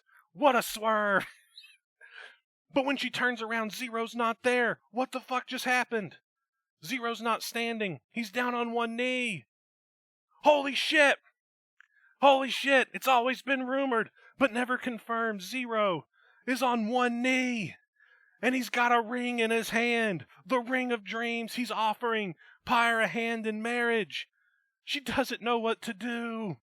She doesn't know what to do. She's shocked. Then she nods. She's already married. It doesn't matter. Luke Storm runs down. They're celebrating. They're pulling each other close.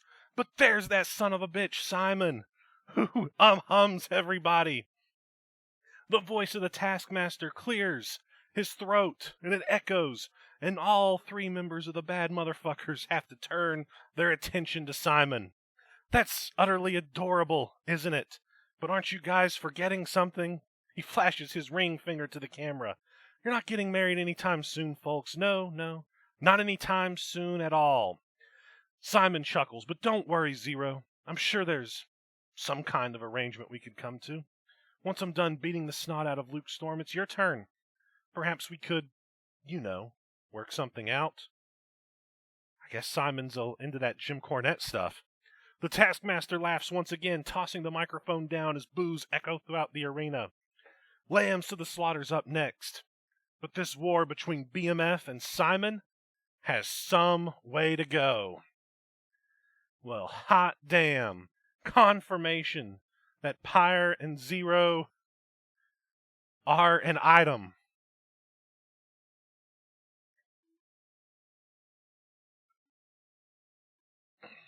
All right. Before we get to Lambs to the Slaughter, we have one more segment here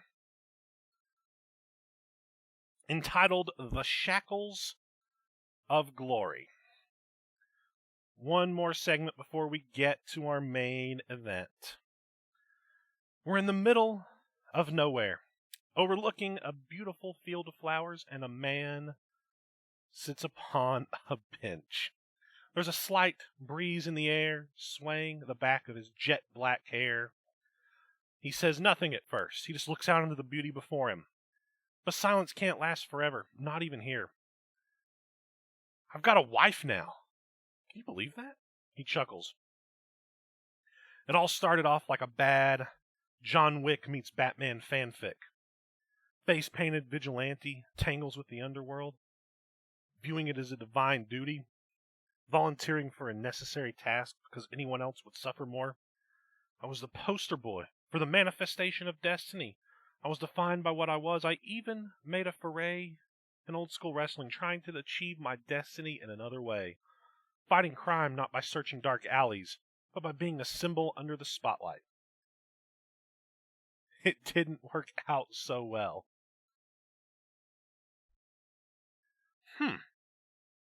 Who's this gonna be?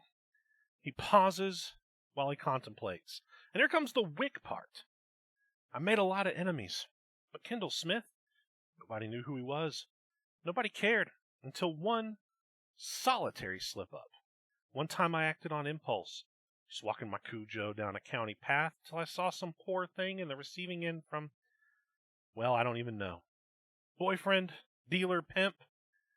One backhand later, he was uttering profanities in a ditch, and she was running to safety.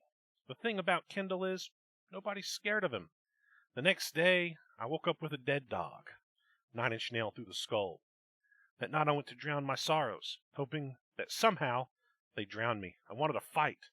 Wanted the new nail through my head and through my coffin. Found a fight I wasn't prepared for.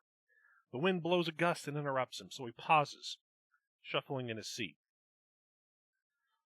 I don't know what possessed her, what made her walk up to that seething creature with a mosaic for a face. But seems a tapestry of scars is her kind of art. I didn't feel so ugly when the lights went out. In fact, I haven't felt ugly since. For the first time I could remember, I was less concerned about the story I wrote for myself a decade ago and more on a collaborative work. One where I didn't die tied up to a chair in the back of a shady warehouse. I didn't care about the glory. I now care for the beauty of the living. Who's this guy gonna be? Chuckles to himself. The idea of being the one righting the world's wrongs, it was romantic, it was noble, it was ultimately hollow. The world's fucked, and I can either keep pissing in the wind, or I can finally cast off the shackles of glory and live for myself as a free man. I'm not dedicating my life anymore to standing on a conveyor belt, waiting for a butcher's blade around my neck. Instead, I'm going to try and be that one night. Maybe not my choice. I found a way out of the abattoir. Never seen that word before. Then he stands up, putting his hands into his pockets. As I return, there are so many people chasing glory like I once did. But I ask, how long will that glory last? Tonight, I find my way back into the abattoir, but it isn't to slaughter, it's to save. You can either die with the rest of the lambs, or you can join me. Lambs free in the wilds. The choice is yours. Someone is going to be showing up, and they are this individual. And I'm going to give you guys a second to speculate on that while I make sure I've got everything ready to do lambs.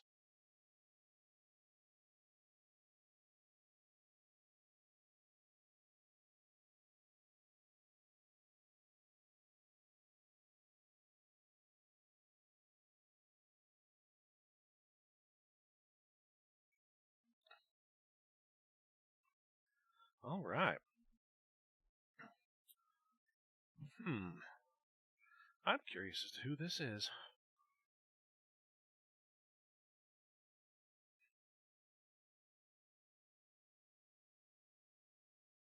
Face-painted vigilante.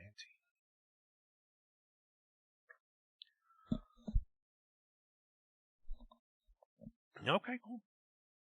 Red Wing, definitely Red Wing. Now, I like Jacob Phoenix here. I like that shout, Rob. Very nice shout. But anyway, without further ado, let's get to this motherfucking thing. Let's do it.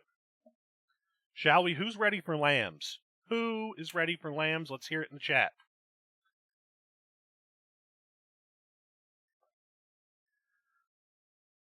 There we go. Let's motherfucking go. There it is. Let's do it. Let's do it. Let's get to lambs.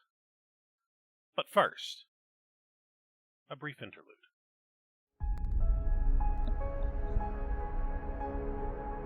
The World Championship has been decided.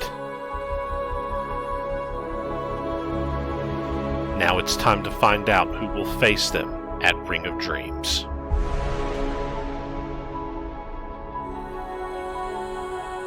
It's time for tonight's main event, the Lambs to the Slaughter match.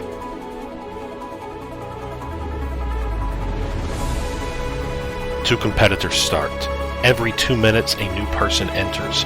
Eliminations can only occur by pinfall, submission, or by leaving the ringside area. Anything goes. Let's go by the numbers. 135 competitors have entered Lambs to the Slaughter. The largest Lambs to the Slaughter match was held in 2021 with 40 competitors. Both Leif Helvig and Luke Storm have eliminated 9 people from Lambs, an event record. 7 people have won this match. There have been no repeat winners. Brent Kirsch has entered 5 Lambs to the Slaughter matches, the most of anyone. On the flip side, in entering 3 Lambs matches, Doubt eliminated no one. In 2020, the unthinkable happened. Edward Newton entered from number 1 and won the entire match. And no Lambs winner has ever gone on to win at Ring of Dreams. Who will make their mark on history tonight by winning Lambs to the Slaughter? It's time to find out. Let's fucking go.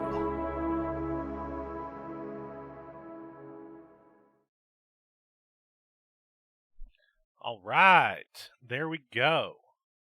there we go. It is time for Lambs to the Slaughter, what everybody's been waiting for. And let's take a look at the chat first. Mel, ask me that another time. It's just a trailer music that I found and edited together for that. And yes, Zach came up with some of the stats. Some of them I used from last year, the ones that hadn't changed. But yeah, thank you guys. Let's get this thing popping off.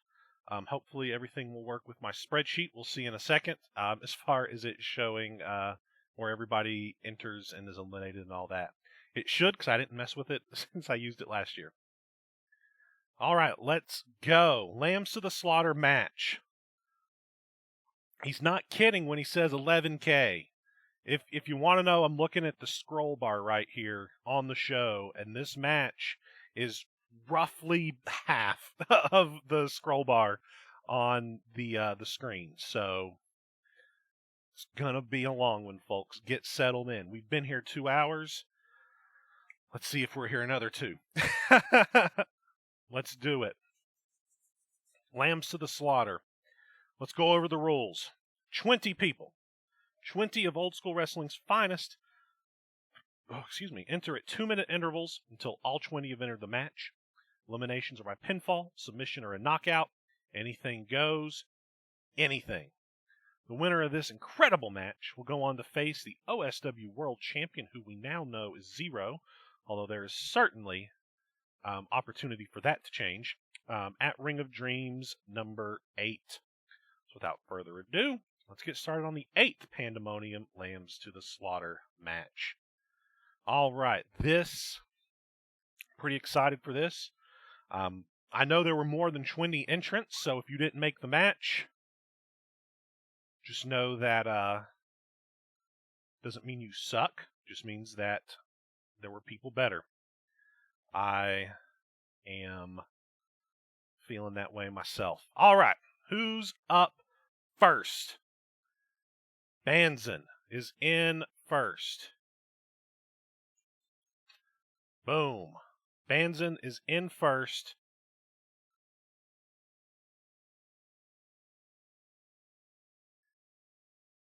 His wonderful wolf totem song accompanies him down. He's ready to go. Who is entering second? It's going to be Goro Nakamura making his in-ring debut. The Beast. The Beast that demolished Zero, the owner of Nakamura Industries, is here. He is in the house. Number 2.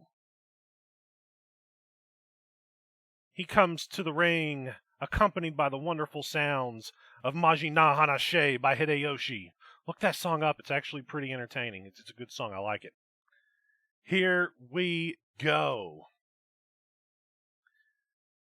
Now remember, Goro has got some cybernetic implants himself. It's time for war. The dragon, the mountain, going toe-to-toe. The bell sounds, they lock up, immediately testing their strength against one another. They twist and turn. They break away, stepping off slightly, and the crowd are on their feet. Let's go, Banzan, Nakamura. They're chanting back and forth. They lock up again, but Goro smirks. He launches Banzan backwards. The mountain doesn't see it coming. He's not overpowered that often. He rolls back to the corner, and Goro tells him to come get some. Banzan obliges, storming from the corner into a thunderous clothesline that Nakamura ducks. He spins him, delivering right hands as the crowd goes wild, watching Banzan slam Goro back into the ropes. He whips him across the ring. Nakamura ducking under another clothesline attempt and bouncing back off the ropes. Leaping shoulder block, it just stumbles the mountain.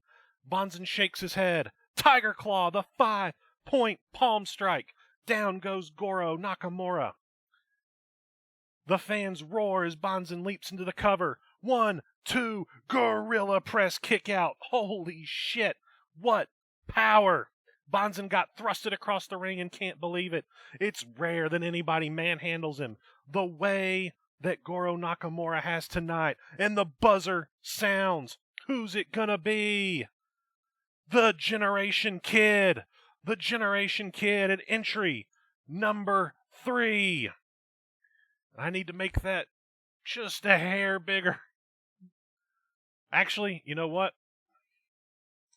Everybody knows who he is. Of note, as TGK is coming in, there's a pretty wide variety of numbers that have won this match.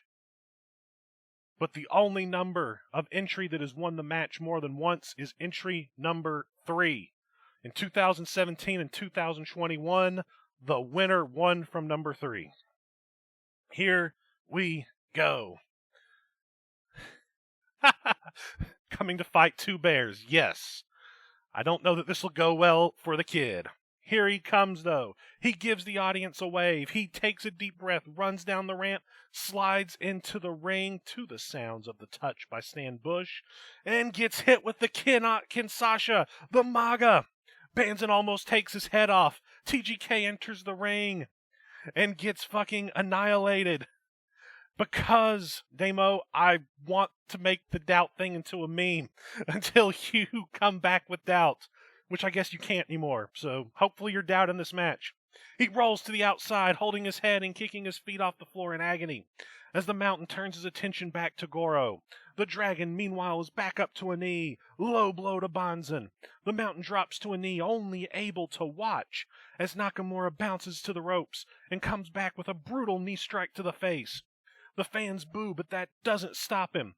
He pulls Bonzen straight up, scooping him up into position. Jesus Christ, that's 343 pounds in the air. Namakubi, the Steiner fucking screwdriver. He nailed him into the cover.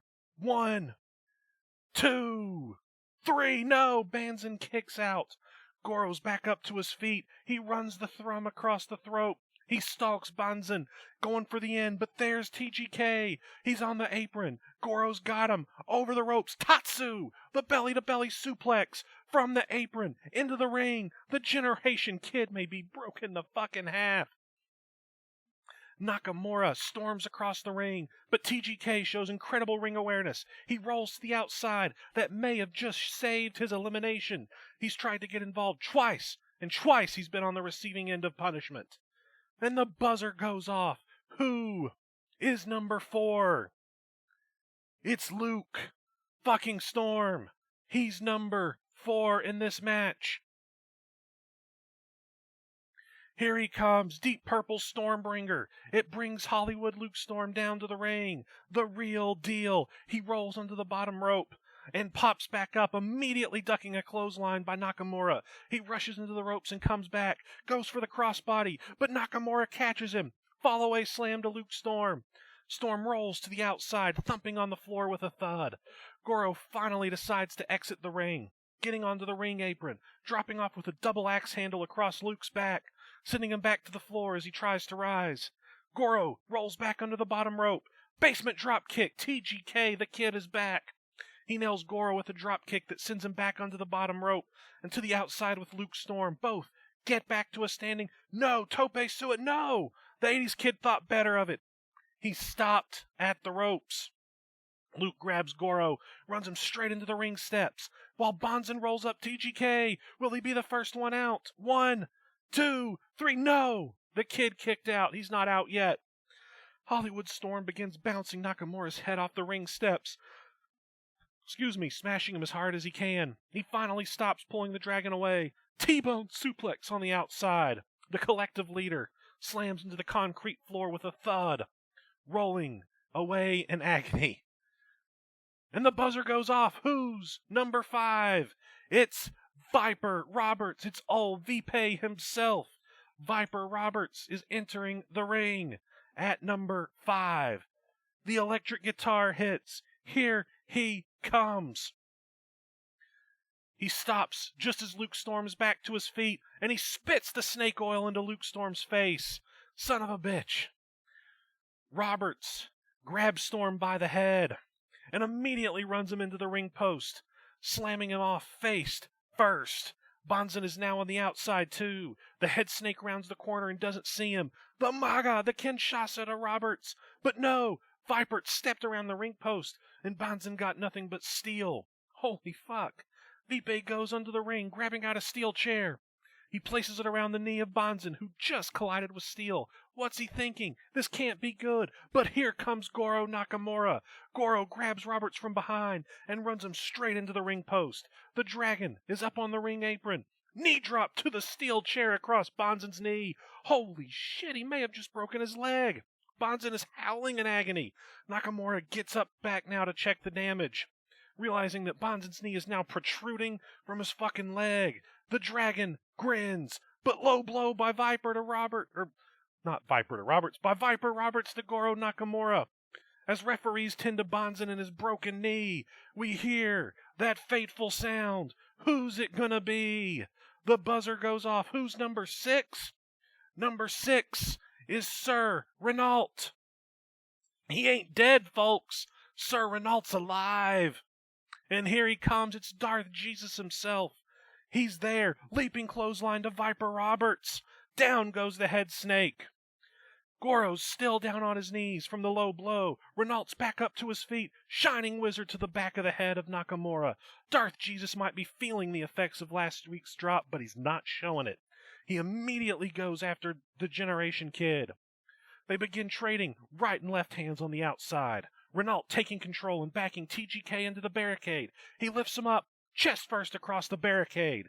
That 80s kid stumbles away, holding his chest, but Renault is not letting up. He grabs him from behind.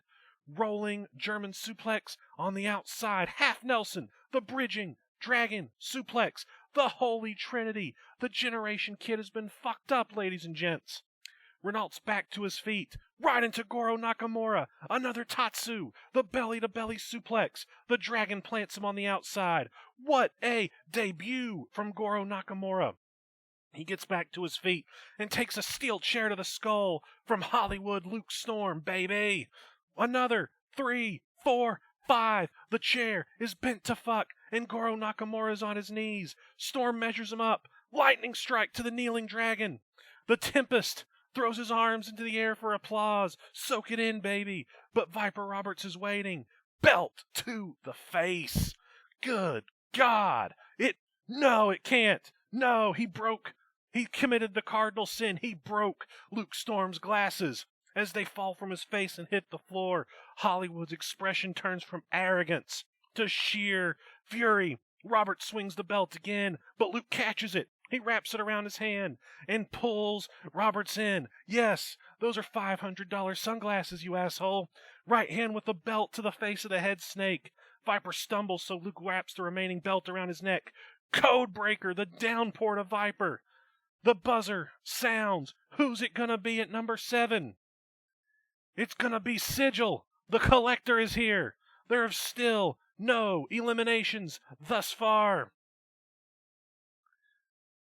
Here comes Sigil. He's in. He comes down all the portals, and Sigil walks through and lands out of the final portal. Nobody's in the ring. What the hell's he gonna do? He makes a beeline to the ropes. Tope Suicida on Storm, on Roberts. He takes them both out as they try to get back up. Sigil lands standing. He grabs a ladder from underneath the ring. He's ready to go. Sigil ain't wasting no time.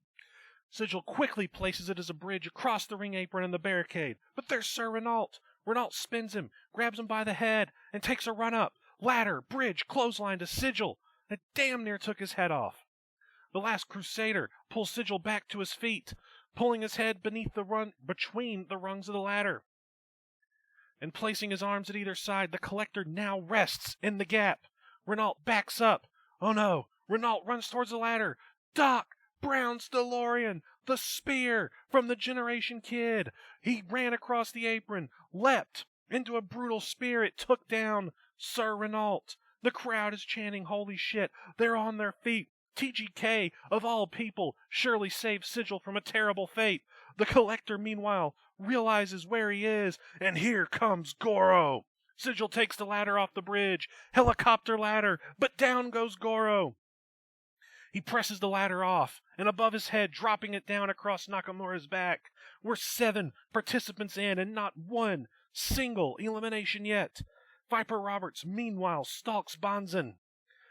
The Mountain has been recovering inside the ring for quite some time, since severely breaking his knee as one does, and Roberts has just realized he's got a steel fucking pipe. Bonzen is begging off. He's helpless, you snake. But purple energy. Bonzen is healing. He thrusts his energy at the Viper Roberts, blowing him backwards into the barricade. Enlightenment of the Mountain on Viper Roberts. He killed it with fire. Bonzen's fully up to his feet, fully healed from the broken knee. As Roberts kneels against the barricade, back to it, paralyzed, the MAGA Kinshasa to Roberts through the fucking barricade. They both go through the barricade as the buzzer hits. Who's number 8? It's Seesaw. The new VHS champion is here, and here comes Seesaw. He surveys the carnage at the bottom of the ramp. Bonzen and Roberts are out of it. They're covered in broken barricade. He takes that VHS championship he's got and runs it straight across the skull of Sigil. Down goes the collector. He watches as TGK stumbles into view. VHS title to the skull. No! TGK ducks. Seesaw runs straight into Sir Renault. Wham! Down goes Darth Jesus. The Generation Kid turns Seesaw. Nobody calls me Yella. Belly to belly on the outside to Mr. Make-Believe. 8 people in. No eliminations. The Generation Kid goes under the apron, pulling out tables. He pulls out 2. He's setting them up next to each other before going back for one last one. That's 3 tables, ladies and gents. But this gives Luke Storm the chance to interfere. He's there with a massive right. TGK stumbles, being ran straight over the barricade and into the crowd. Hollywood goes back under the ring, looking for something else. A barbed wire baseball bat. Oh, fuck. And there's Seesaw. Barbed wire bat to the skull, but no. Seesaw's got it with both hands. He's laughing. Blood is trickling through his fingers. Storm tries to force it forward. Seesaw rips it away. Barbed wire bat to the midsection of Luke Storm by Seesaw. The actor doubles over, getting a second shot to the back. Now that deranged fucking Seesaw has a barbed wire bat. He aggressively begins ripping the barbed wire from it. He wraps it around his hand like a glove.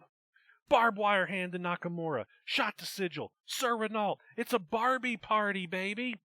Down goes every person with the vile shot to the skull, though fortunately 2 have masks to lessen the blow. Seesaw pulls Goro back to a knee and begins rubbing the barbed wire hand over his skull, cutting him wide open. Mr. Make-Believe slams him face down on the concrete after making mincemeat of his fucking skull, and the buzzer goes off. Number 9 is Ether.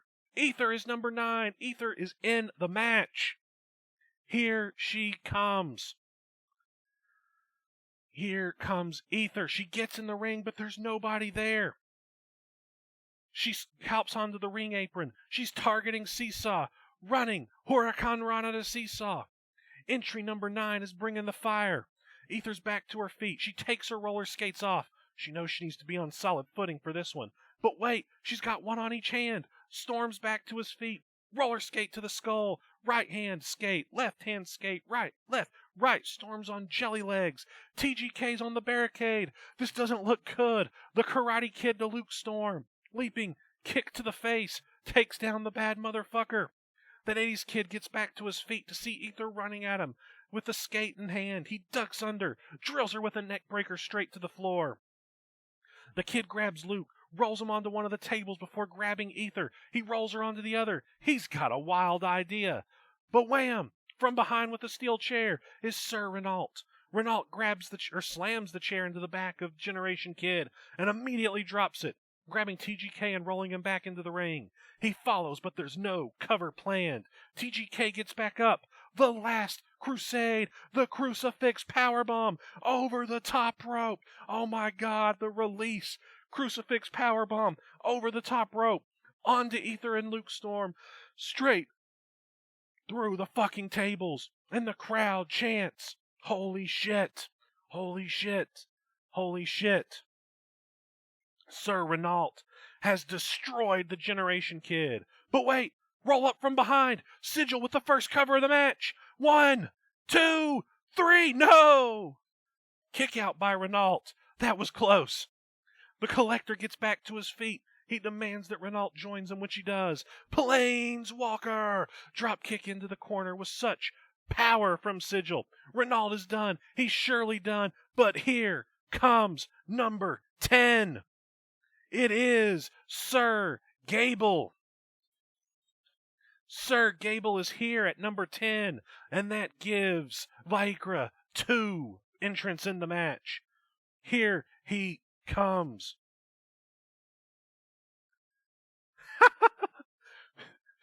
You couldn't fucking write it. Well, you could. I mean, I did. Look at that meta commentary. Here comes Sir fucking Gable. He makes a beeline for the ring. Sliding in as Sigil gets back to his feet. Gable rushes at him, grabbing him quickly and launching him with an overhead suplex. Over half of the matches in the ringside area, and not a single goddamn elimination. Gable immediately picks up Renault and demands that they go to work on Sigil, of which he naturally obliges. They both pull the Collector into the corner and begin tearing him apart with rights and lefts, boots and whatever else they can throw at him.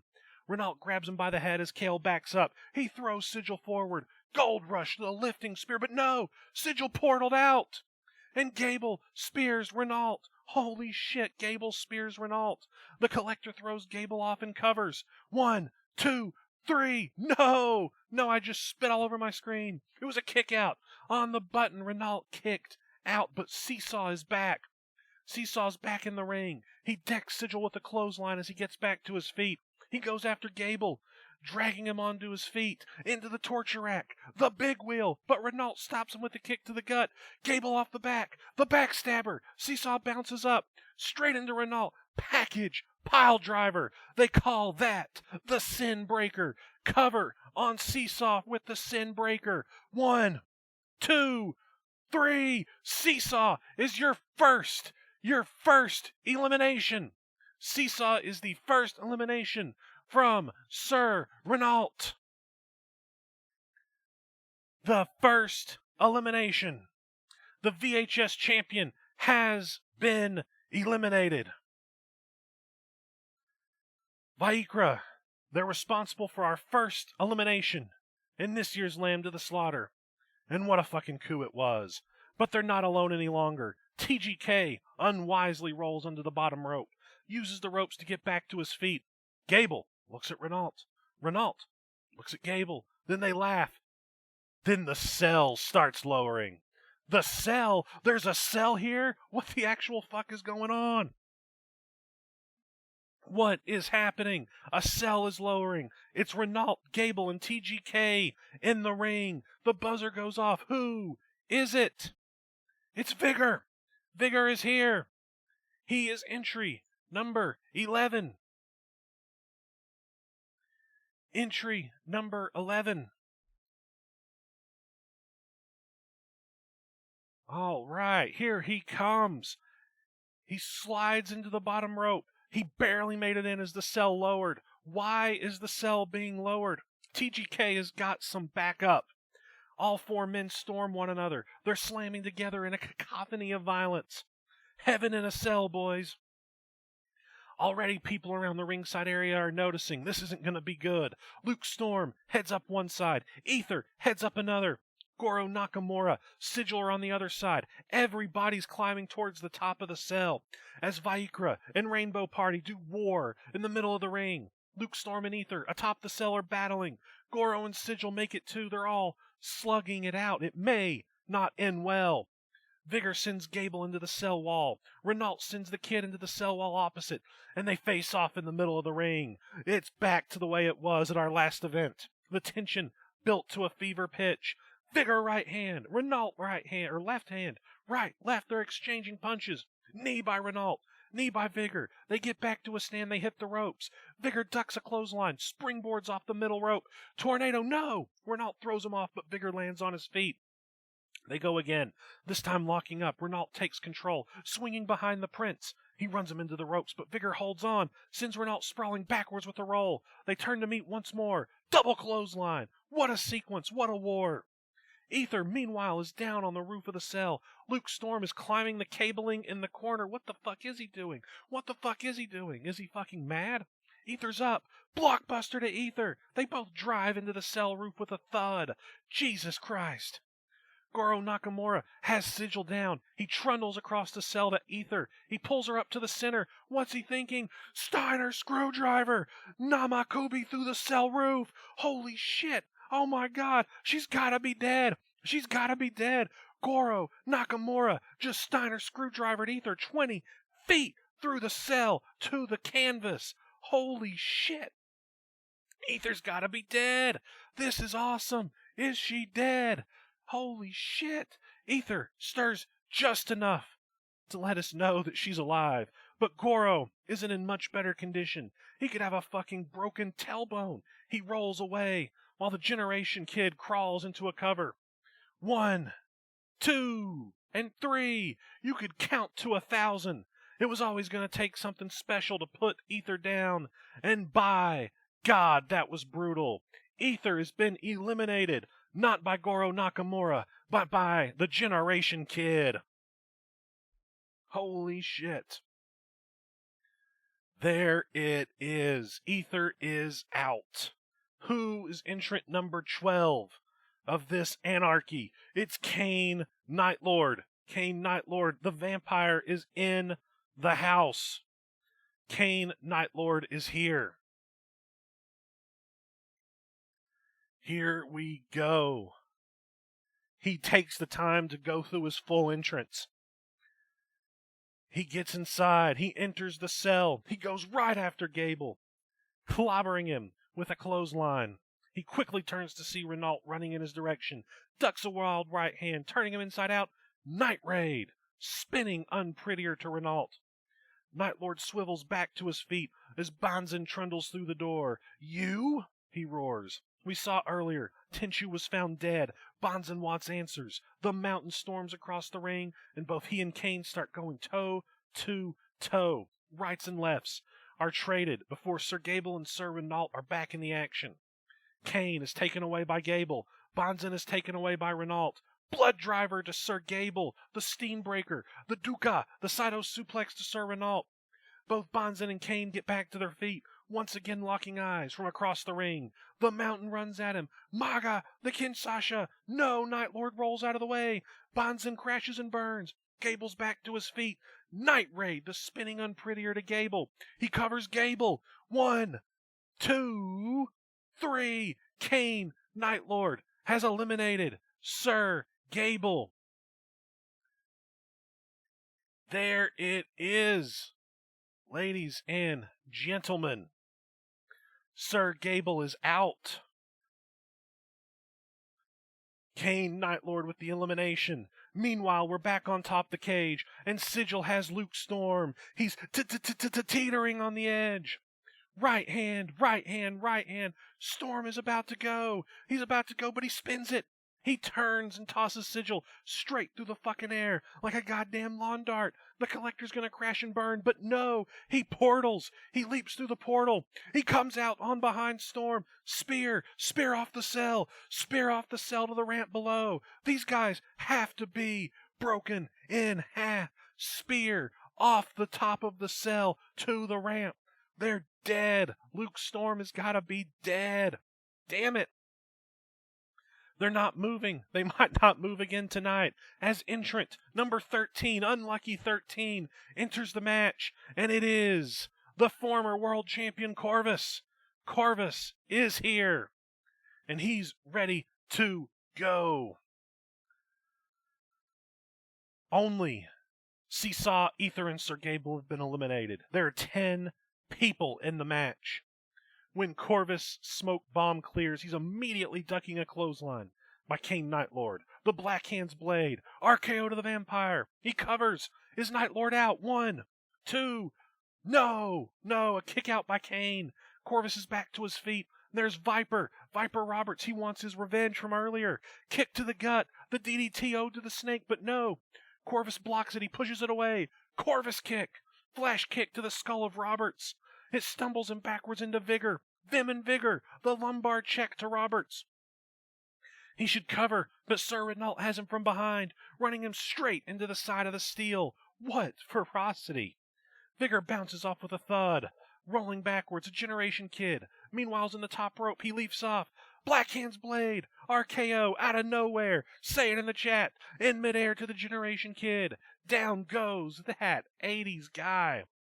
Renault's got Vigor again, this time looking towards Goro Nakamura for assistance. They back him up, they run him towards the sealed door, and they launch Vigor all the way through it. The door snaps off its own fucking hinges. Holy shit, Vigor's just been thrown to the outside, violently. Back inside the ring, Corvus has got a pin on Viper Roberts. 1, 2, 3... No! Roberts kicks out at the last fucking second. Bonzen is up to his feet. He slams Goro with an uppercut as Renault follows Vigor to the outside to continue their war. Night Lord spins Bonzen around and looks for an uppercut of his own. Goro with an uppercut to Kane. Bonzen with an uppercut to Goro. Kane with an uppercut to Bonzen. It's Uppercut City, bitch! All three men stumble back and forward, delivering uppercut after uppercut until Night Lord falls to a knee. Bonzen runs at Goro, dropping him with a clothesline. On the way to his ropes, and he continues back. Shining Wizard to Night Lord. Who's number 14? It is... Gunner? Yes, it's Gunner. The guy we saw with Zero earlier. Gunner Kai is his name. Here he comes, and he looks like a badass. Here he comes, Gunner Kai. Holy shit! He enters the cell just in time to see Goro getting back to his feet. He runs at Bonds and he slams him back across the... He slaps him across the back of the head with a double forearm. The Mountain turns around to see who's kidding him. The Cyber City Killer, RKO out of nowhere. That'll fuck with Zero. Kai turns around to see Goro, and both of them rush towards Night Lord, who's outnumbered. Goro lifts him up. Powerbomb to Night Lord, but Goro holds on. Another and another. He tosses him towards Gunner. The Cyber City Messiah leaps off the top rope. B and E. Flying chuck kick to the back of the falling Night Lord's head. Goro makes a cover. 1, 2, and 3? Yes, Kane Night Lord has been eliminated by Goro Nakamura.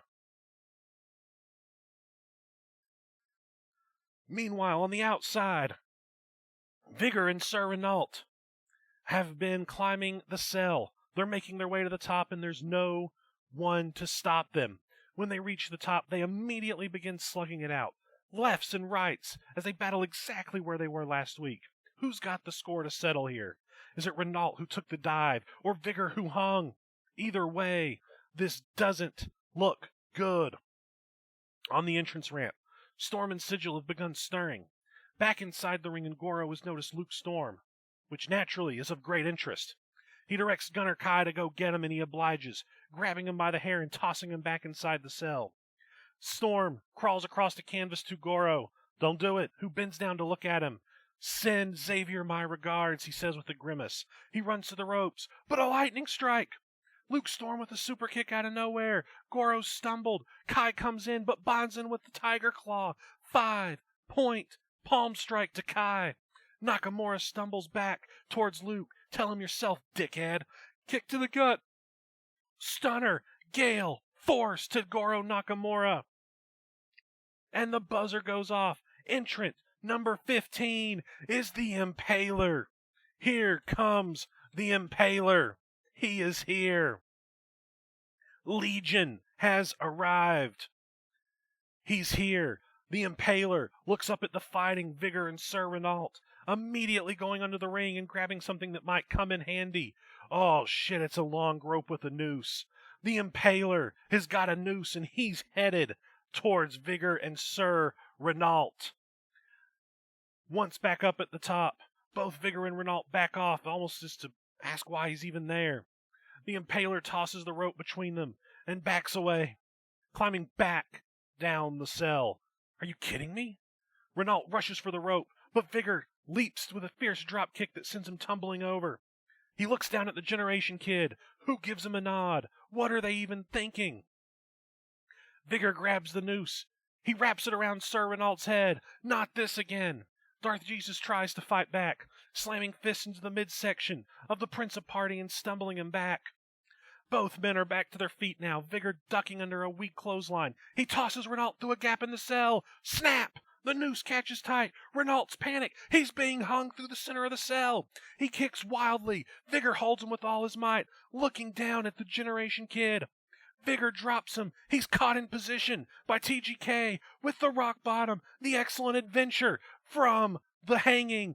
Kid covers. 1, 2, 3. Sir Renault has been eliminated by TGK.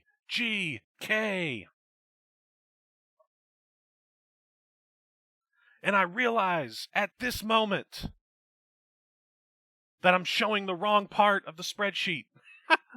I actually have it designed to have people as red whenever they're not there. I may fix that in a... Oh, well, it looks like I just fucked that up. Oh well, we're live. Let's move this back. Just do it. We'll deal with it. Sir Renault's been eliminated. There's still 10 people in. Only 5 have been eliminated. 5 more are coming out. This one is open to any winner, and the cell starts to rise. Vigor drops down the center before it gets too high to safely do so. Whoever's controlling this thing has decided that enough is enough. Meanwhile, Vigor drops straight onto the Impaler. Legionnaires, the Tasmission. Vigor panics as the Impaler drags him around the ring. TGK rushes in. The spear, Doc Brown's DeLorean. Spear through the Impaler and Vigor. Oh my God, he speared them both to hell as entrant number 16 arrives. And it is... Motherfucker. It's the Dead. It's the Dead. Holy shit. Is that the painted vigilante? Is that it? You son of a bitch. Hell yes. Mikey, the Dead is here. Yes. Son of a bitch. Holy shit. Marked out. Why else would he be awake? The Dead. Legendary part of Volume 1. Making his first appearance since the days the virus ran rampant. The former painkiller. He paces like a caged animal. Makes a beeline to the ring. He's ready. The fans are going wild. He rushes into action. Oh yeah, the hype had better be real. Voice chat had better be going crazy for the Dead. Holy shit. Clothesline to Generation Kid. Clothesline to Gunner Kai. But here comes Goro Nakamura. Goro charges him into the corner. Goes to work. Vigor pulls Nakamura off. He goes for Venom and Vigor. But no. Gunner Kai with the low blow to MA16. The Dead makes the save. Vigor drops Goro and drops to his knees, only to watch as Gunner leaps back, drops him with a super kick to the jaw. Kai goes to check on Goro, but gets clobbered from behind by Impaler. The Impaler drags him away into a massive backdrop, dropping him hard into the canvas. He slides to the outside, going towards the ladder that Sigil once had. He places it across the ring apron and the barricade. It's not gonna be good, folks. He gets back on the apron, but there's Viper Roberts. Roberts attacks. He steps out onto the apron to join the Impaler. Mandible claw to the Impaler. Roberts has it locked in. Choke slam through the fucking ladder. Oh my God. The nest of Vipers. Mandible claw choke slam through the fucking ladder. And the Impaler is damn near broken in half. He killed it with fire. Roberts turns around, right into the final breath, the bullhammer to the throat by the Dead. Viper falls off the apron, crumbling to the floor. The Dead turns around. He walks straight into a recovered Luke Storm. Storm lunges forward with a kick. The painkiller dodges it, pulling him in close. He locks in both arms. The headbutts, the death rattle. Luke Storm goes down. The actor may have a broken nose after that series of headbutts. The Dead walks away, straight into a kick to the gut by Sigil, who nails him with the DDT. Corvus is back in the thick of it. He's got Sigil as he gets up. He tells him they need to work together. And Sigil agrees, and the buzzer sounds. number 17 is Cronoa. Cronoa is number 17. That's who number 17 is here, ladies and gentlemen. Here comes Cronoa, the harbinger of fate. She leaps high above the ropes as she comes into the ring, but Corvus takes her head off with a clothesline from hell. The moment she leaped over the top rope, Corvus was there, waiting to damn near decapitate a bitch. He turns around to see Vigor coming. He nails him with the drop, toe, hold, DTH to Vigor, throat first across the bottom rope. Corvus pulls himself over the top rope. Leg drop across the head of Vigor, right on the ring apron. Corvus goes under the apron, pulls out a set of tables, dragging them towards the entrance ramp. He begins setting them up, looking for a way to ruin someone else's night. The Crow goes back under one more time. He's got a barbed wire table. He has 3 set up, one after the other, heading up the entrance ramp. But what he doesn't realize is on the other side of the ring, the Impaler is back to his feet. Legion slides under the other side, or slides under the bottom rope. He makes a beeline. He goes out, but Planeswalker! Sigil out of nowhere. Brutal drop kick. He covers. Sigil covers. 1, 2, and 3. No! Cronoa just made the save. What the hell? She grabs Sigil, runs him through the middle rope to the outside before pulling... Man, everybody's looking at watch time. Before pulling the Impaler up. Implant DDT, the Pandemonium curse. We see you, Edward Newton. She covers Sigil. Or she covers the Impaler. Yes, that's it. She covers the Impaler. 1, 2, does she just want the win? 3, the Impaler has been eliminated by Cronoa. There it is. Corvus and Sigil, they're not impressed. They slide back in to face her. She gets back up, looking to defend herself against a 2-on-1 assault. Super kick to Corvus, into the shadows. Sigil grabs her from behind. Long road ahead. He slams her back first over his knee, then demolishes her face with a barrage of elbows. Throwing her off, Sigil gets back up. Maga! Bonzen with a fucking Kinsasha. Down goes the Collector. Corvus is having none of it. Black Hands Blade, the RKO to Bonzen. The former champ's back to his feet. But here's the Generation Kid with the rock bottom. He takes him on an excellent adventure. Vigor's off the top rope with a splash of color. The 5-star frog splash to the former champ. Vigor and TGK pin Corvus together. 1, 2, 3. Corvus has been eliminated by TGK and Vigor. And I'm going to do it this way. I'm just going to put a random one down here where y'all can't see it to give Vigor an elimination. There we go. Here comes the buzzer. Number 18. 3 more people to come in. The former world champion is out. Who's number 18? It is Tag. Tag is in the house. And his buddies are not. The lights go out. They're replaced with strobing purple and green as Sexy Dynamite begins to play. Here he comes.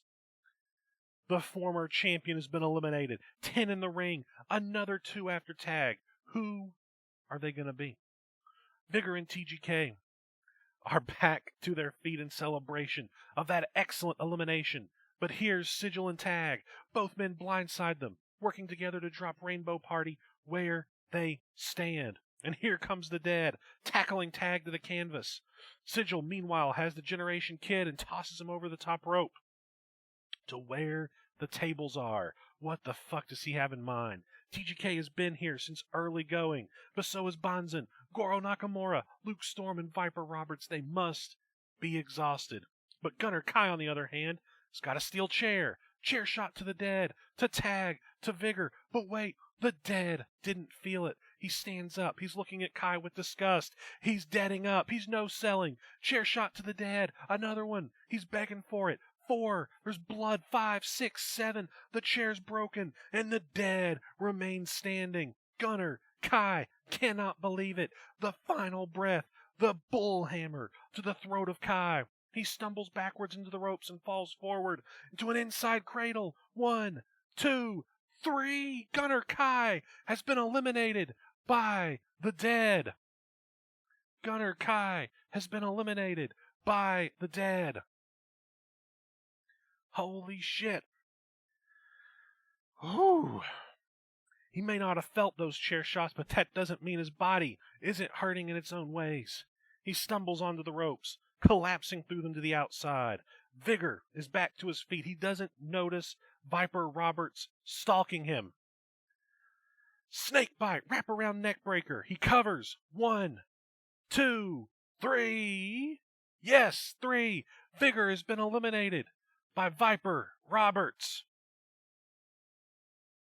Here we go. Entrant number 19. Who is it? It is. Here he comes. Resin Deckard. Resin Deckard is here. The other part of Nakamura Industries. The other part of the Collector. It's Dean's character. Dean is here in this match. Entering at number 19. He's gonna fuck on all of us. Here he comes. On his motorcycle. He leaves it. He goes to the ring. He's got a metal pipe. He sees TGK and Sigil fighting. Pipe to Sigil. Pipe to the kid. He slides into the ring to meet up with Goro. They stand there, waiting. They hug before Resin steps away to nail Luke Storm with a fucking pipe to the skull. Here comes Bonzen. Full throttle. Clothesline from hell to Bonzen. Viper Roberts comes at him with forearms to the back. Goro stops him. He drags him away. But snake oil to the eyes of Goro. Nakamura is blinded. He stumbles into Resin Deckard. He hits the Tatsu, the belly to Resin Deckard. No, Goro just took out his own guy. And Sigil is pissed. This doesn't look good. Finite to Goro Nakamura. Leaping, roundhouse to the jaw. Goro goes down. Sigil sees Tag. Tag with a low blow to Sigil. Spray back to the Collector. The single leg powerbomb lung blower. Tag has hit Sigil with the move. I hope this is the pinfall. I hope it is. 1, 2, 3. Yes! Sigil has been eliminated by Tag. Tag has eliminated Sigil from this match. Only he had to use himself to kill himself. Sigil's been eliminated by Tag. A former OSW World Champion is out. There's still 3 left in this match. Bonzen, Luke Storm, and Viper Roberts are all former OSW champions. Goro stumbles back to his feet. Oh, I see what's about to happen. He has no idea that Luke Storm's there waiting for him. Gale Force Stunner to Nakamura. Storm leaps into the cover. 1, 2, 3. Goro Nakamura has been eliminated by Luke Storm. I see what you did there, Dean. That's a little cheeky. But Luke Storm, with that elimination, is now the sole overall elimination record holder for Lambs to the Slaughter with 10. 10 eliminations for Luke Storm. Oh man, there's 8 left in the ring with 1 left to come. Who is next? Who's joining the fray as the final participant in this year's Lambs to the Slaughter? A lot of names that aren't in this match. Here we go. Who's it gonna be? It's the Taskmaster, Simon, the final entrant in the match. He is here. Simon is here. Here he comes. The final entry to Lambs to the Slaughter 2022. 8 other people, nearly half the match are still in. What will be an utterly explosive end to the night. Excuse me. All right, it's about to get hot and heavy, boys. The Dead, who's still woozy from the earlier chair assault, gets back to his feet, and there's TGK. He rolls him up with an inside cradle. Back to the future. 1, 2. Is Simon out, or is the Dead out? 3, he is. No, he's not. The Dead is kicked out. TGK is back to his feet. They both spring away. The final breath from the Dead. No. The Generation Kid ducks. He spins the painkiller. The rock bottom. An excellent adventure to the Dead. Or if they're going to the Dead, is it the bogus journey? He covers. 1, 2, 3. The Dead has been eliminated by TGK, who is racking up tonight with 4 eliminations. Anybody else has just got 1. Simon escapes to the outside. He's in hiding. He doesn't want any part of what's to come. Resin Deckard is back to his feet. Hey, motherfucker. What? A very ominous Zero. Zero is out here. He's atop the entrance ramp with a microphone and a sledgehammer. Remember me? Fucking cunt. Wham! Sledgehammer to the motorcycle. Zero knocked over the bike. Zero's going after Deckard. He wants the lead, but Simon is there. Simon with the gambit, the spinning back fist. Deckard rolls off the ropes. Simon rolls him up. 1, 2, 3. Resin Deckard has been eliminated by Simon. Simon got the elimination on Dean himself. Resin Deckard is out.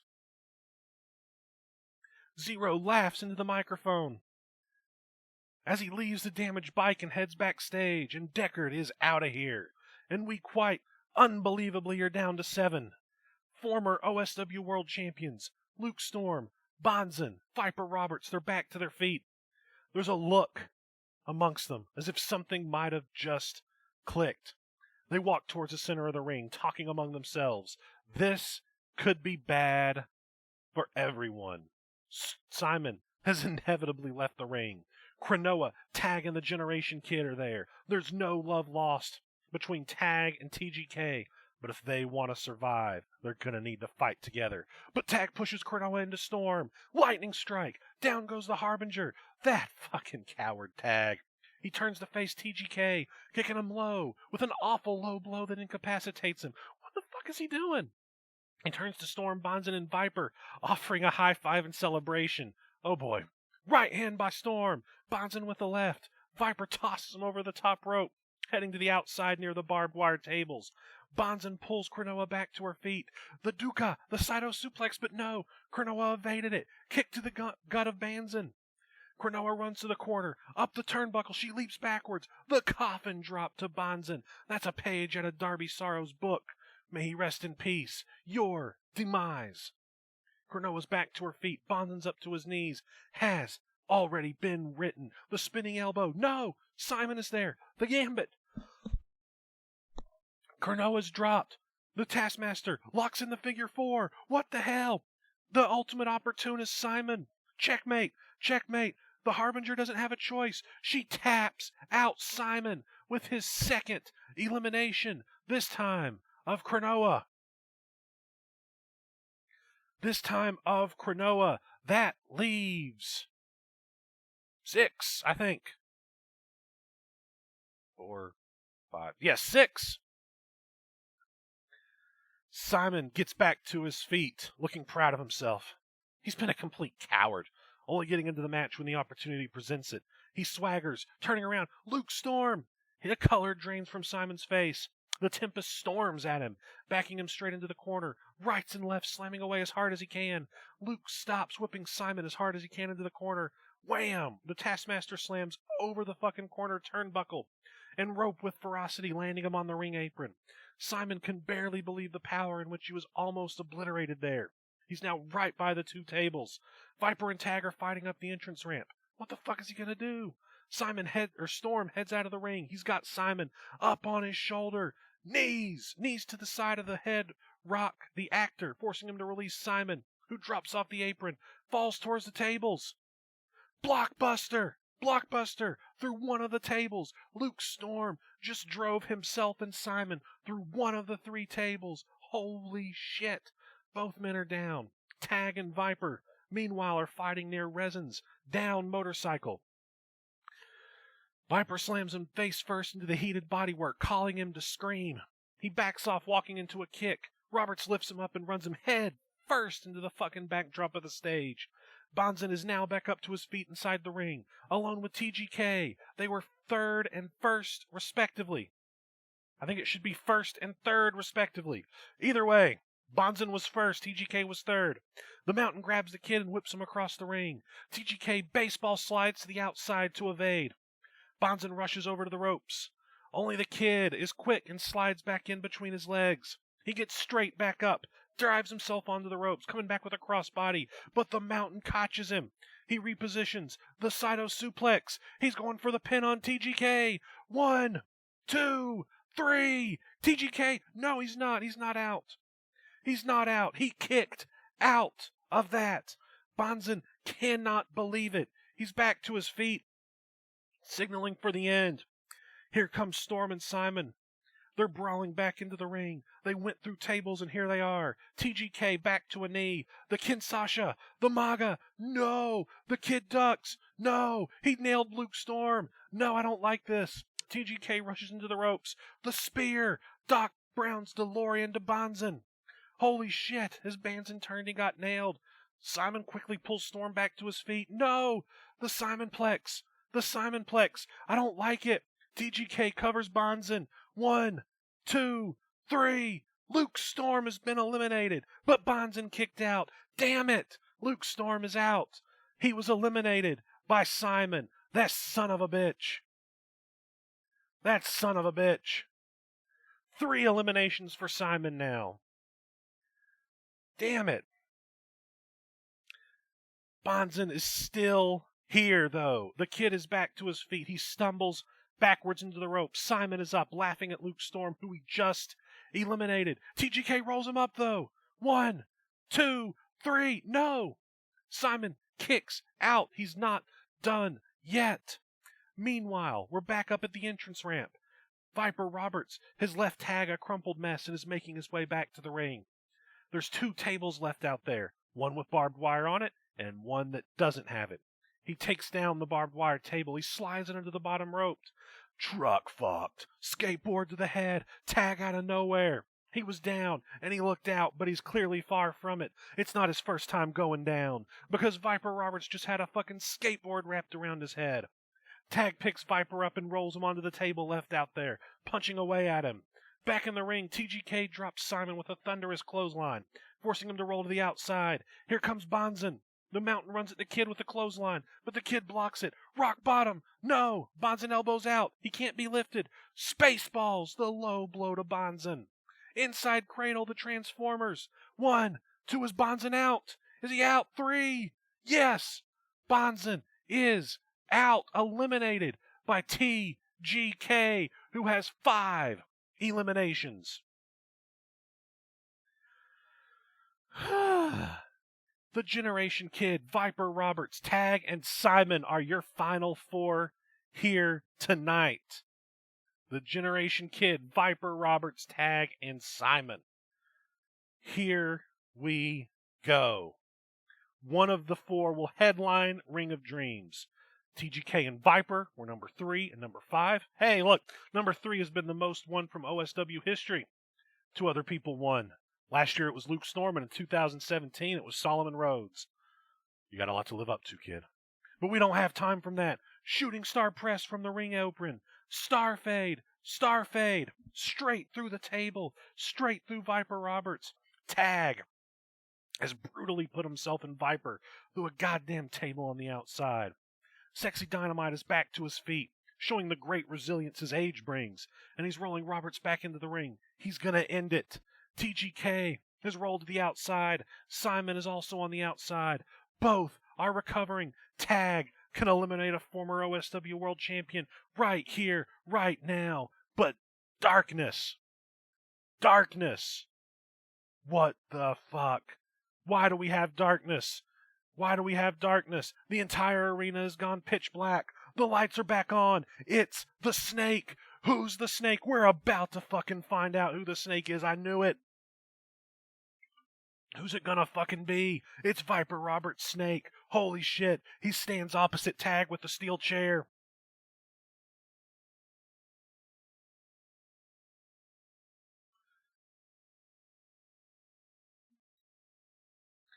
Tag. Viper Roberts Snake is with Tag. Who the fuck is it? Who is it? Steel chair to the fucking skull of Tag. The Snake laid out Tag. He saved Viper Roberts. He slams the chair onto Tag. He drops it on the canvas. He rolls Sexy Dynamite back to his feet and in position. Pile driver on the steel chair. Pile driver on the fucking steel chair. Tag just got pile drove on the steel chair by Viper Roberts' Snake. The Snake grabs Roberts. He places him atop Tag. No, not like this. Not like this. 1, 2. Is this gonna be it for Tag? Is this, yes, 3? Possibly. Tag has been eliminated by Viper Roberts with the help of his Snake. But I don't think we're done. Who is the Snake? Tag finishes 4th in his first slams to the slaughter. The Snake plays dividends for Viper Roberts here tonight. But there's Simon. Simon grabs the Snake. They're tussling. Simon, could you do something good for once in your life? Oh my God, could this be it? Could this be the moment? Simon rips off the hood. Who's the Snake? It's, oh my God, who is it? Simon stumbles backwards in utter fucking shock. No one can believe it. No one. The Snake is, it's Wiz. Wiz is the Snake. Wiz is Viper Roberts' Snake. Wiz just cost Tag lambs to the slaughter. Wiz was the one who drank down Viper's concoction and became a snake. Why? Why Wiz? Why? Why would he do that? Is this the end of Jet Set Radio? Oh my God. That chat better be popping off. Wiz slides to the outside. He walks away as quickly as he can. Simon is in utter shock. Jet Set Radio, they work for Simon. He brought them here. What the fuck is happening? But don't let that distract you. There are 3 left in this match. The Generation Kid, Viper Roberts, and Simon. As the crowd murmur and look on in shock, something even odder happens. It's Dave. Who's Dave? Who's Dave? Dave the Rabbit. Dave the Rabbit is here. Dave the fucking Rabbit. We haven't seen him since the death of the Forever Friends. Why is Dave the Rabbit here? Viper's down. Simon slumped in the corner in shock. TGK's on the outside preparing to get back into the ring. Why is Dave the Bunny here? But right there on the entrance ramp, Dave sits eating a fucking carrot. Oi, you little... Oh, no, no, no. The sound of a familiar Australian voice echoes throughout the arena. Wait a minute. Yes, yes, an Australian voice. Holy shit, it's Chip fucking Montana. Yes, Chip Montana. Yes, Chip Montana is here. That's fucking beautiful. Oi, he said oi. Holy fucking shit, Chip Montana is here. He's got us by the balls. He rushes out on stage with a net on a stick. He dives at Dave, and he misses. Dave runs away. Chip gets back to his feet in embarrassment, watching as Dave scoots off and runs away, leaving him stood there like a right fucking plum. Rabbits, right? He scoffs. Then he leaves. Has Chip Montana just returned to old school wrestling? I think fucking so. What the fuck was that? Holy shit, that's amazing. As the audience laugh at the comic relief of Chip Montana, who quickly exits the stage, we head back to the ring, where the end of Lambs to the Slaughter is no doubt in sight. No doubt in sight. We're down to the final 3. Business is about to pick up. Viper Roberts, the Generation Kid, Simon, they're all in the middle of the ring. A final battle. One of these guys will headline Ring of Dreams 8. But who? Who will join the other 7 winners of this match in history? There's never been a repeat winner, and there certainly won't be one here tonight. Simon and Viper both turn their attention to TGK, who gulps. It's no surprise, but the kid's in trouble. They storm him, slamming him into the corner and going to work. Right and left hands begin taking him apart, piece by piece, until Simon drags him out into a hip toss. Soak it in, boys. Soak it in. I think all three of you are here. Soak it in. This is your moment. They storm him. They slam him into the... I think I already read that part. Viper Roberts has got that barbed wire table set up in the corner. He knows exactly what he wants to do. He tells Simon to get the kid up. Directing traffic. Only, that doesn't sit well with the Taskmaster. Simon refuses. He tells Roberts to do it himself. Both men come nose to nose in front of the barbed wire table that's leaning against the corner. They're bitching and moaning about who should oversee kicking the kid's ass. Right, left, it descends into violence. They're slugging it out, but a double drop kick by TGK, straight through the fucking barbed wire table. Oh my God. Simon and Viper Roberts slam into the table. There's barbed wire, pieces of table, and blood everywhere. TGK pulls Viper from the wreckage, barbed wire still attached to his hair and clothes, but he just about gets him away from the table. Wait a second. He's going to the top rope. What the fuck are you doing, kid? Top gun, the top rope body splash. Straight down on Viper. Straight down on the barbed wire wrapped up in him. Holy fucking shit. He covers Viper Roberts. 1, 2, 3. Viper Roberts has been eliminated by the Generation Kid. His 6th elimination. Didn't mean to do that. The 6th elimination for TGK. Simon and the Generation Kid in the final 2. Can you believe it? The Generation Kid is absolutely shook. He pulls out the barbs. He's shocked that he just did what we just saw. He's bleeding on his hands and through his shirt, but he just eliminated a former OSW World Champion. But he's not alone. As he gets back to his feet, Simon has removed himself from the carnage. It comes down to this.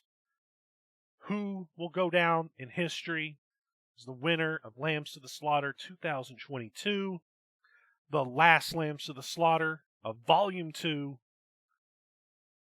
This is the moment. Simon versus the Generation Kid. Entry number 20 versus entry number 3. Hot damn, I am so excited for this. Simon versus the Generation Kid. I don't even know who I want to root for. Part of me, just, I don't know. It's going to be fucking awesome. Whew. All right, let's do it. Yes, Frank, get fucking pumped. I know Alex is fucking pumped wherever he is. All right, let's do it. As both men begin to circle one another in the middle of the ring, something special happens. I'm sure he is dying. Vigor and Starboy head out onto the stage, both holding steel chairs. They stand guard, making sure that no one dares interfere in what we're about to see. Both men lock up. Simon takes control of the kid. He transitions into a hammerlock. He wrenches it on, pushing TGK forward till he wisely drops down and scoots back under between his legs. He pops up behind and locks in a waistlock, looking for a German suplex. Simon blocks. He turns him, pulling him inside for a DDT, and he makes the cover on the kid. 1, 2, 3, no! TGK kicks out. It's going to take just a little more to finish this one. The Taskmaster's up to his feet. He signals for the end. He grabs the legs. He's going for the figure 4 leg lock, the checkmate, and it's locked in. The Generation Kid screams in agony, but there's no way to break the hold. There's no rope breaks in Lambs to the Slaughter. He's bellowing in pain. His hand is coming down. Will the kid tap out? Will he summon what he needs? Is he going to tap out? Hell no, he's not. He won't tap out. He screams. He turns over the hold on Simon. He feels it. He feels the energy coming through him. Reversal of the figure 4. Simon has to release the hold. He's screaming in agony. Both men roll away, but Simon is to his feet first. He grabs TGK by the head and pulls him back to his feet. Fisherman suplex. The Simonplex. He goes for his finish, but no. TGK pushes out. He hits Nobody Calls Me Yellow. The belly to belly. He hit it. He hit it. He drops him. TGK with the cover. Is this it? Make history, kid. 1, 2. Kick out. The Generation Kid gets back to his feet. Simon is still alive, but TGK wants it. You can see it in his eyes. It's the biggest fight of his fucking career. No doubt about it. He heads to the middle rope. He waits for Simon to get back to his feet. The Breakfast Club, the double axe handle smash from the middle rope. He's feeling it. TGK's feeling it. He's fucking feeling it. Up to the top rope he goes one more time. Top gun, top rope, body splash, but no. Simon with his knees up. He got his fucking knees up. The scream echoes as TGK lands awkwardly on the knees. He definitely broke some ribs in the process. Simon gets back up. He demands the kid gets back up as well. Slowly, but surely, he does. He gets up to his knees. He's crawling. Simon runs to the ropes. Here it comes. The final word. The curb stomp. Kill it with fire. But no, he didn't hit it. He didn't hit it. TGK, he rolled away. He rolled away from the kill it with fire. Backslide, backslide, back to the future. He's got back to the future. 1, 2. Is this it? 3. No! Simon kicked out. He barely kicked out. Holy shit, they both spring away from the backslide. TGK entered this match at number 3. He's fucking exhausted. He can barely stand up. He's eliminated 6 competitors, including 2 of the 3 world champions that were in this match. 3 of the 4 world champions that were in this match, sorry.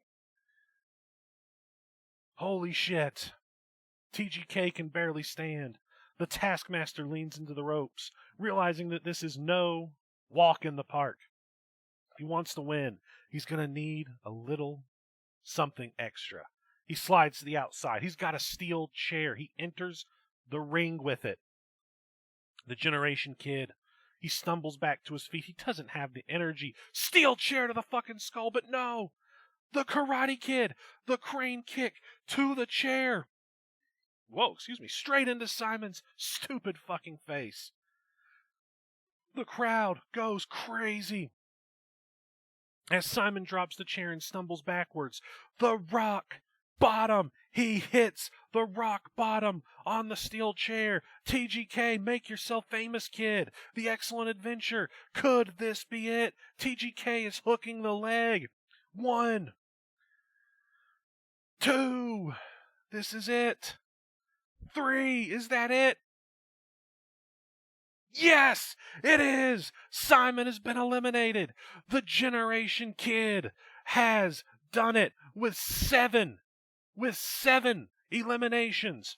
The Generation Kid has won. The crowd goes fucking crazy. The audience go absolutely wild. TGK can't believe it. He rolls away in utter exhaustion. Yes, applause. Holy shit, congratulations, Frank. Holy shit. That's a fucking amazing. What a fucking amazing thing. Starboy and Vigor join him. They tackle him. Yes. Yes. They're screaming in his face, roaring with palpable excitement. They help him to his feet. Confetti's falling. The Generation Kid. The Generation Kid. The Generation Kid is going to main event Ring of Dreams 8 against the world. His name is John C.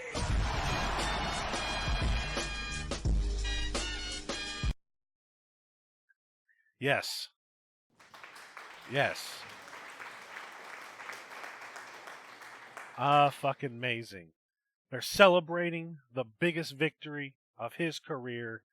The Generation Kid. Holy shit. What an amazing moment.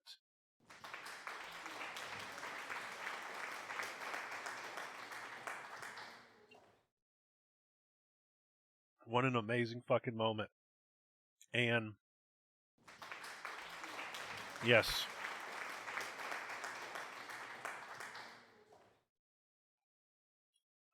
Man, you should be happy. I'm so happy for you, dude. That's fucking awesome. I know how it feels. It's a great feeling. Hell yeah. Man, that's what we do. That's what we do, Frank. We feel things. We feel things from this writing. Well, I don't think the show's over.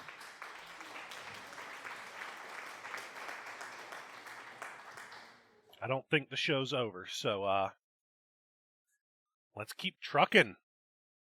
Let's do it. Let's see what we're ending with. Or what we... of course we're ending with this. Sigil and Corvus. Seasons don't fear. Okay. It's an interesting title.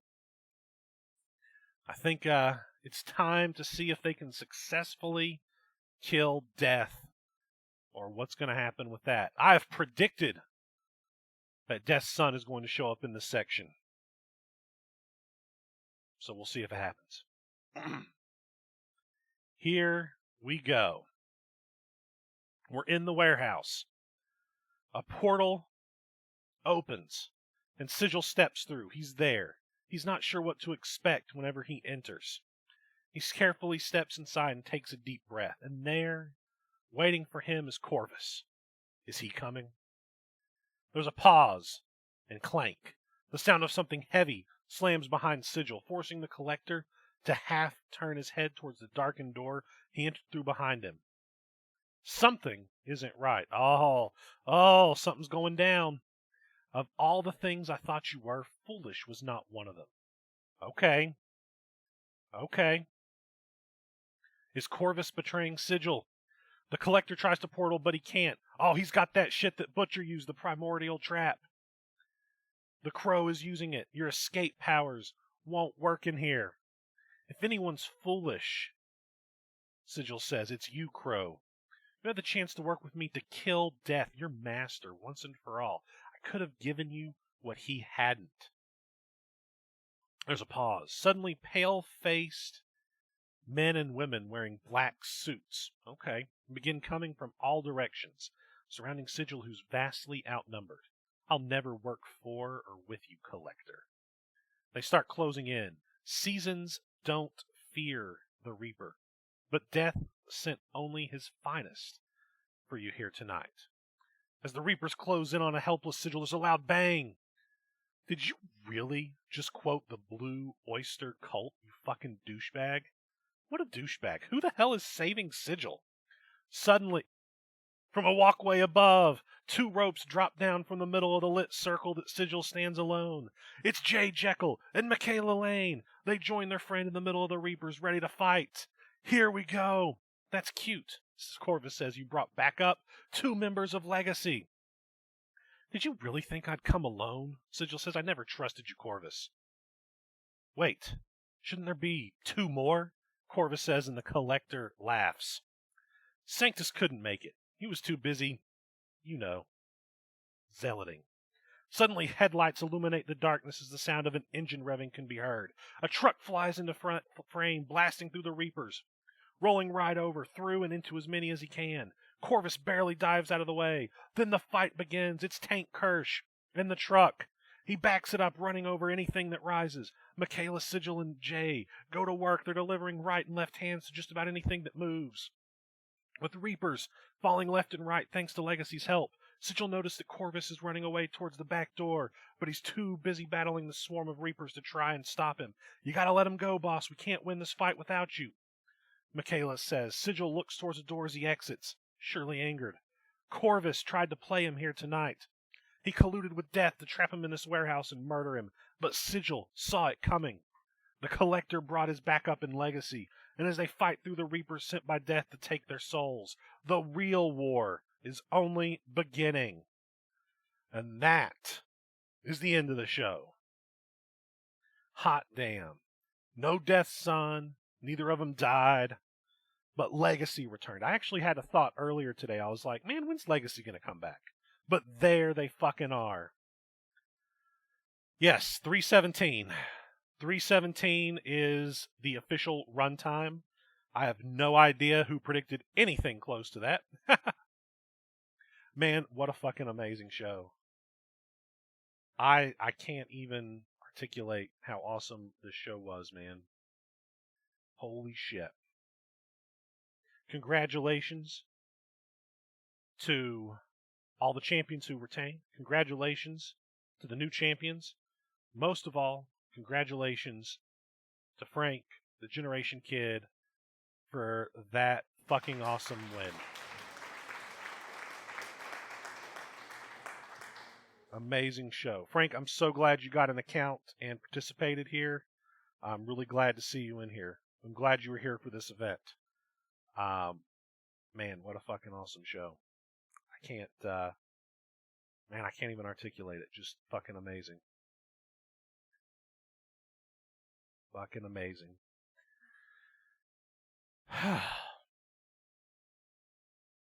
All right, well, that right there is another Pandemonium in the books, the last Pandemonium of Volume 2.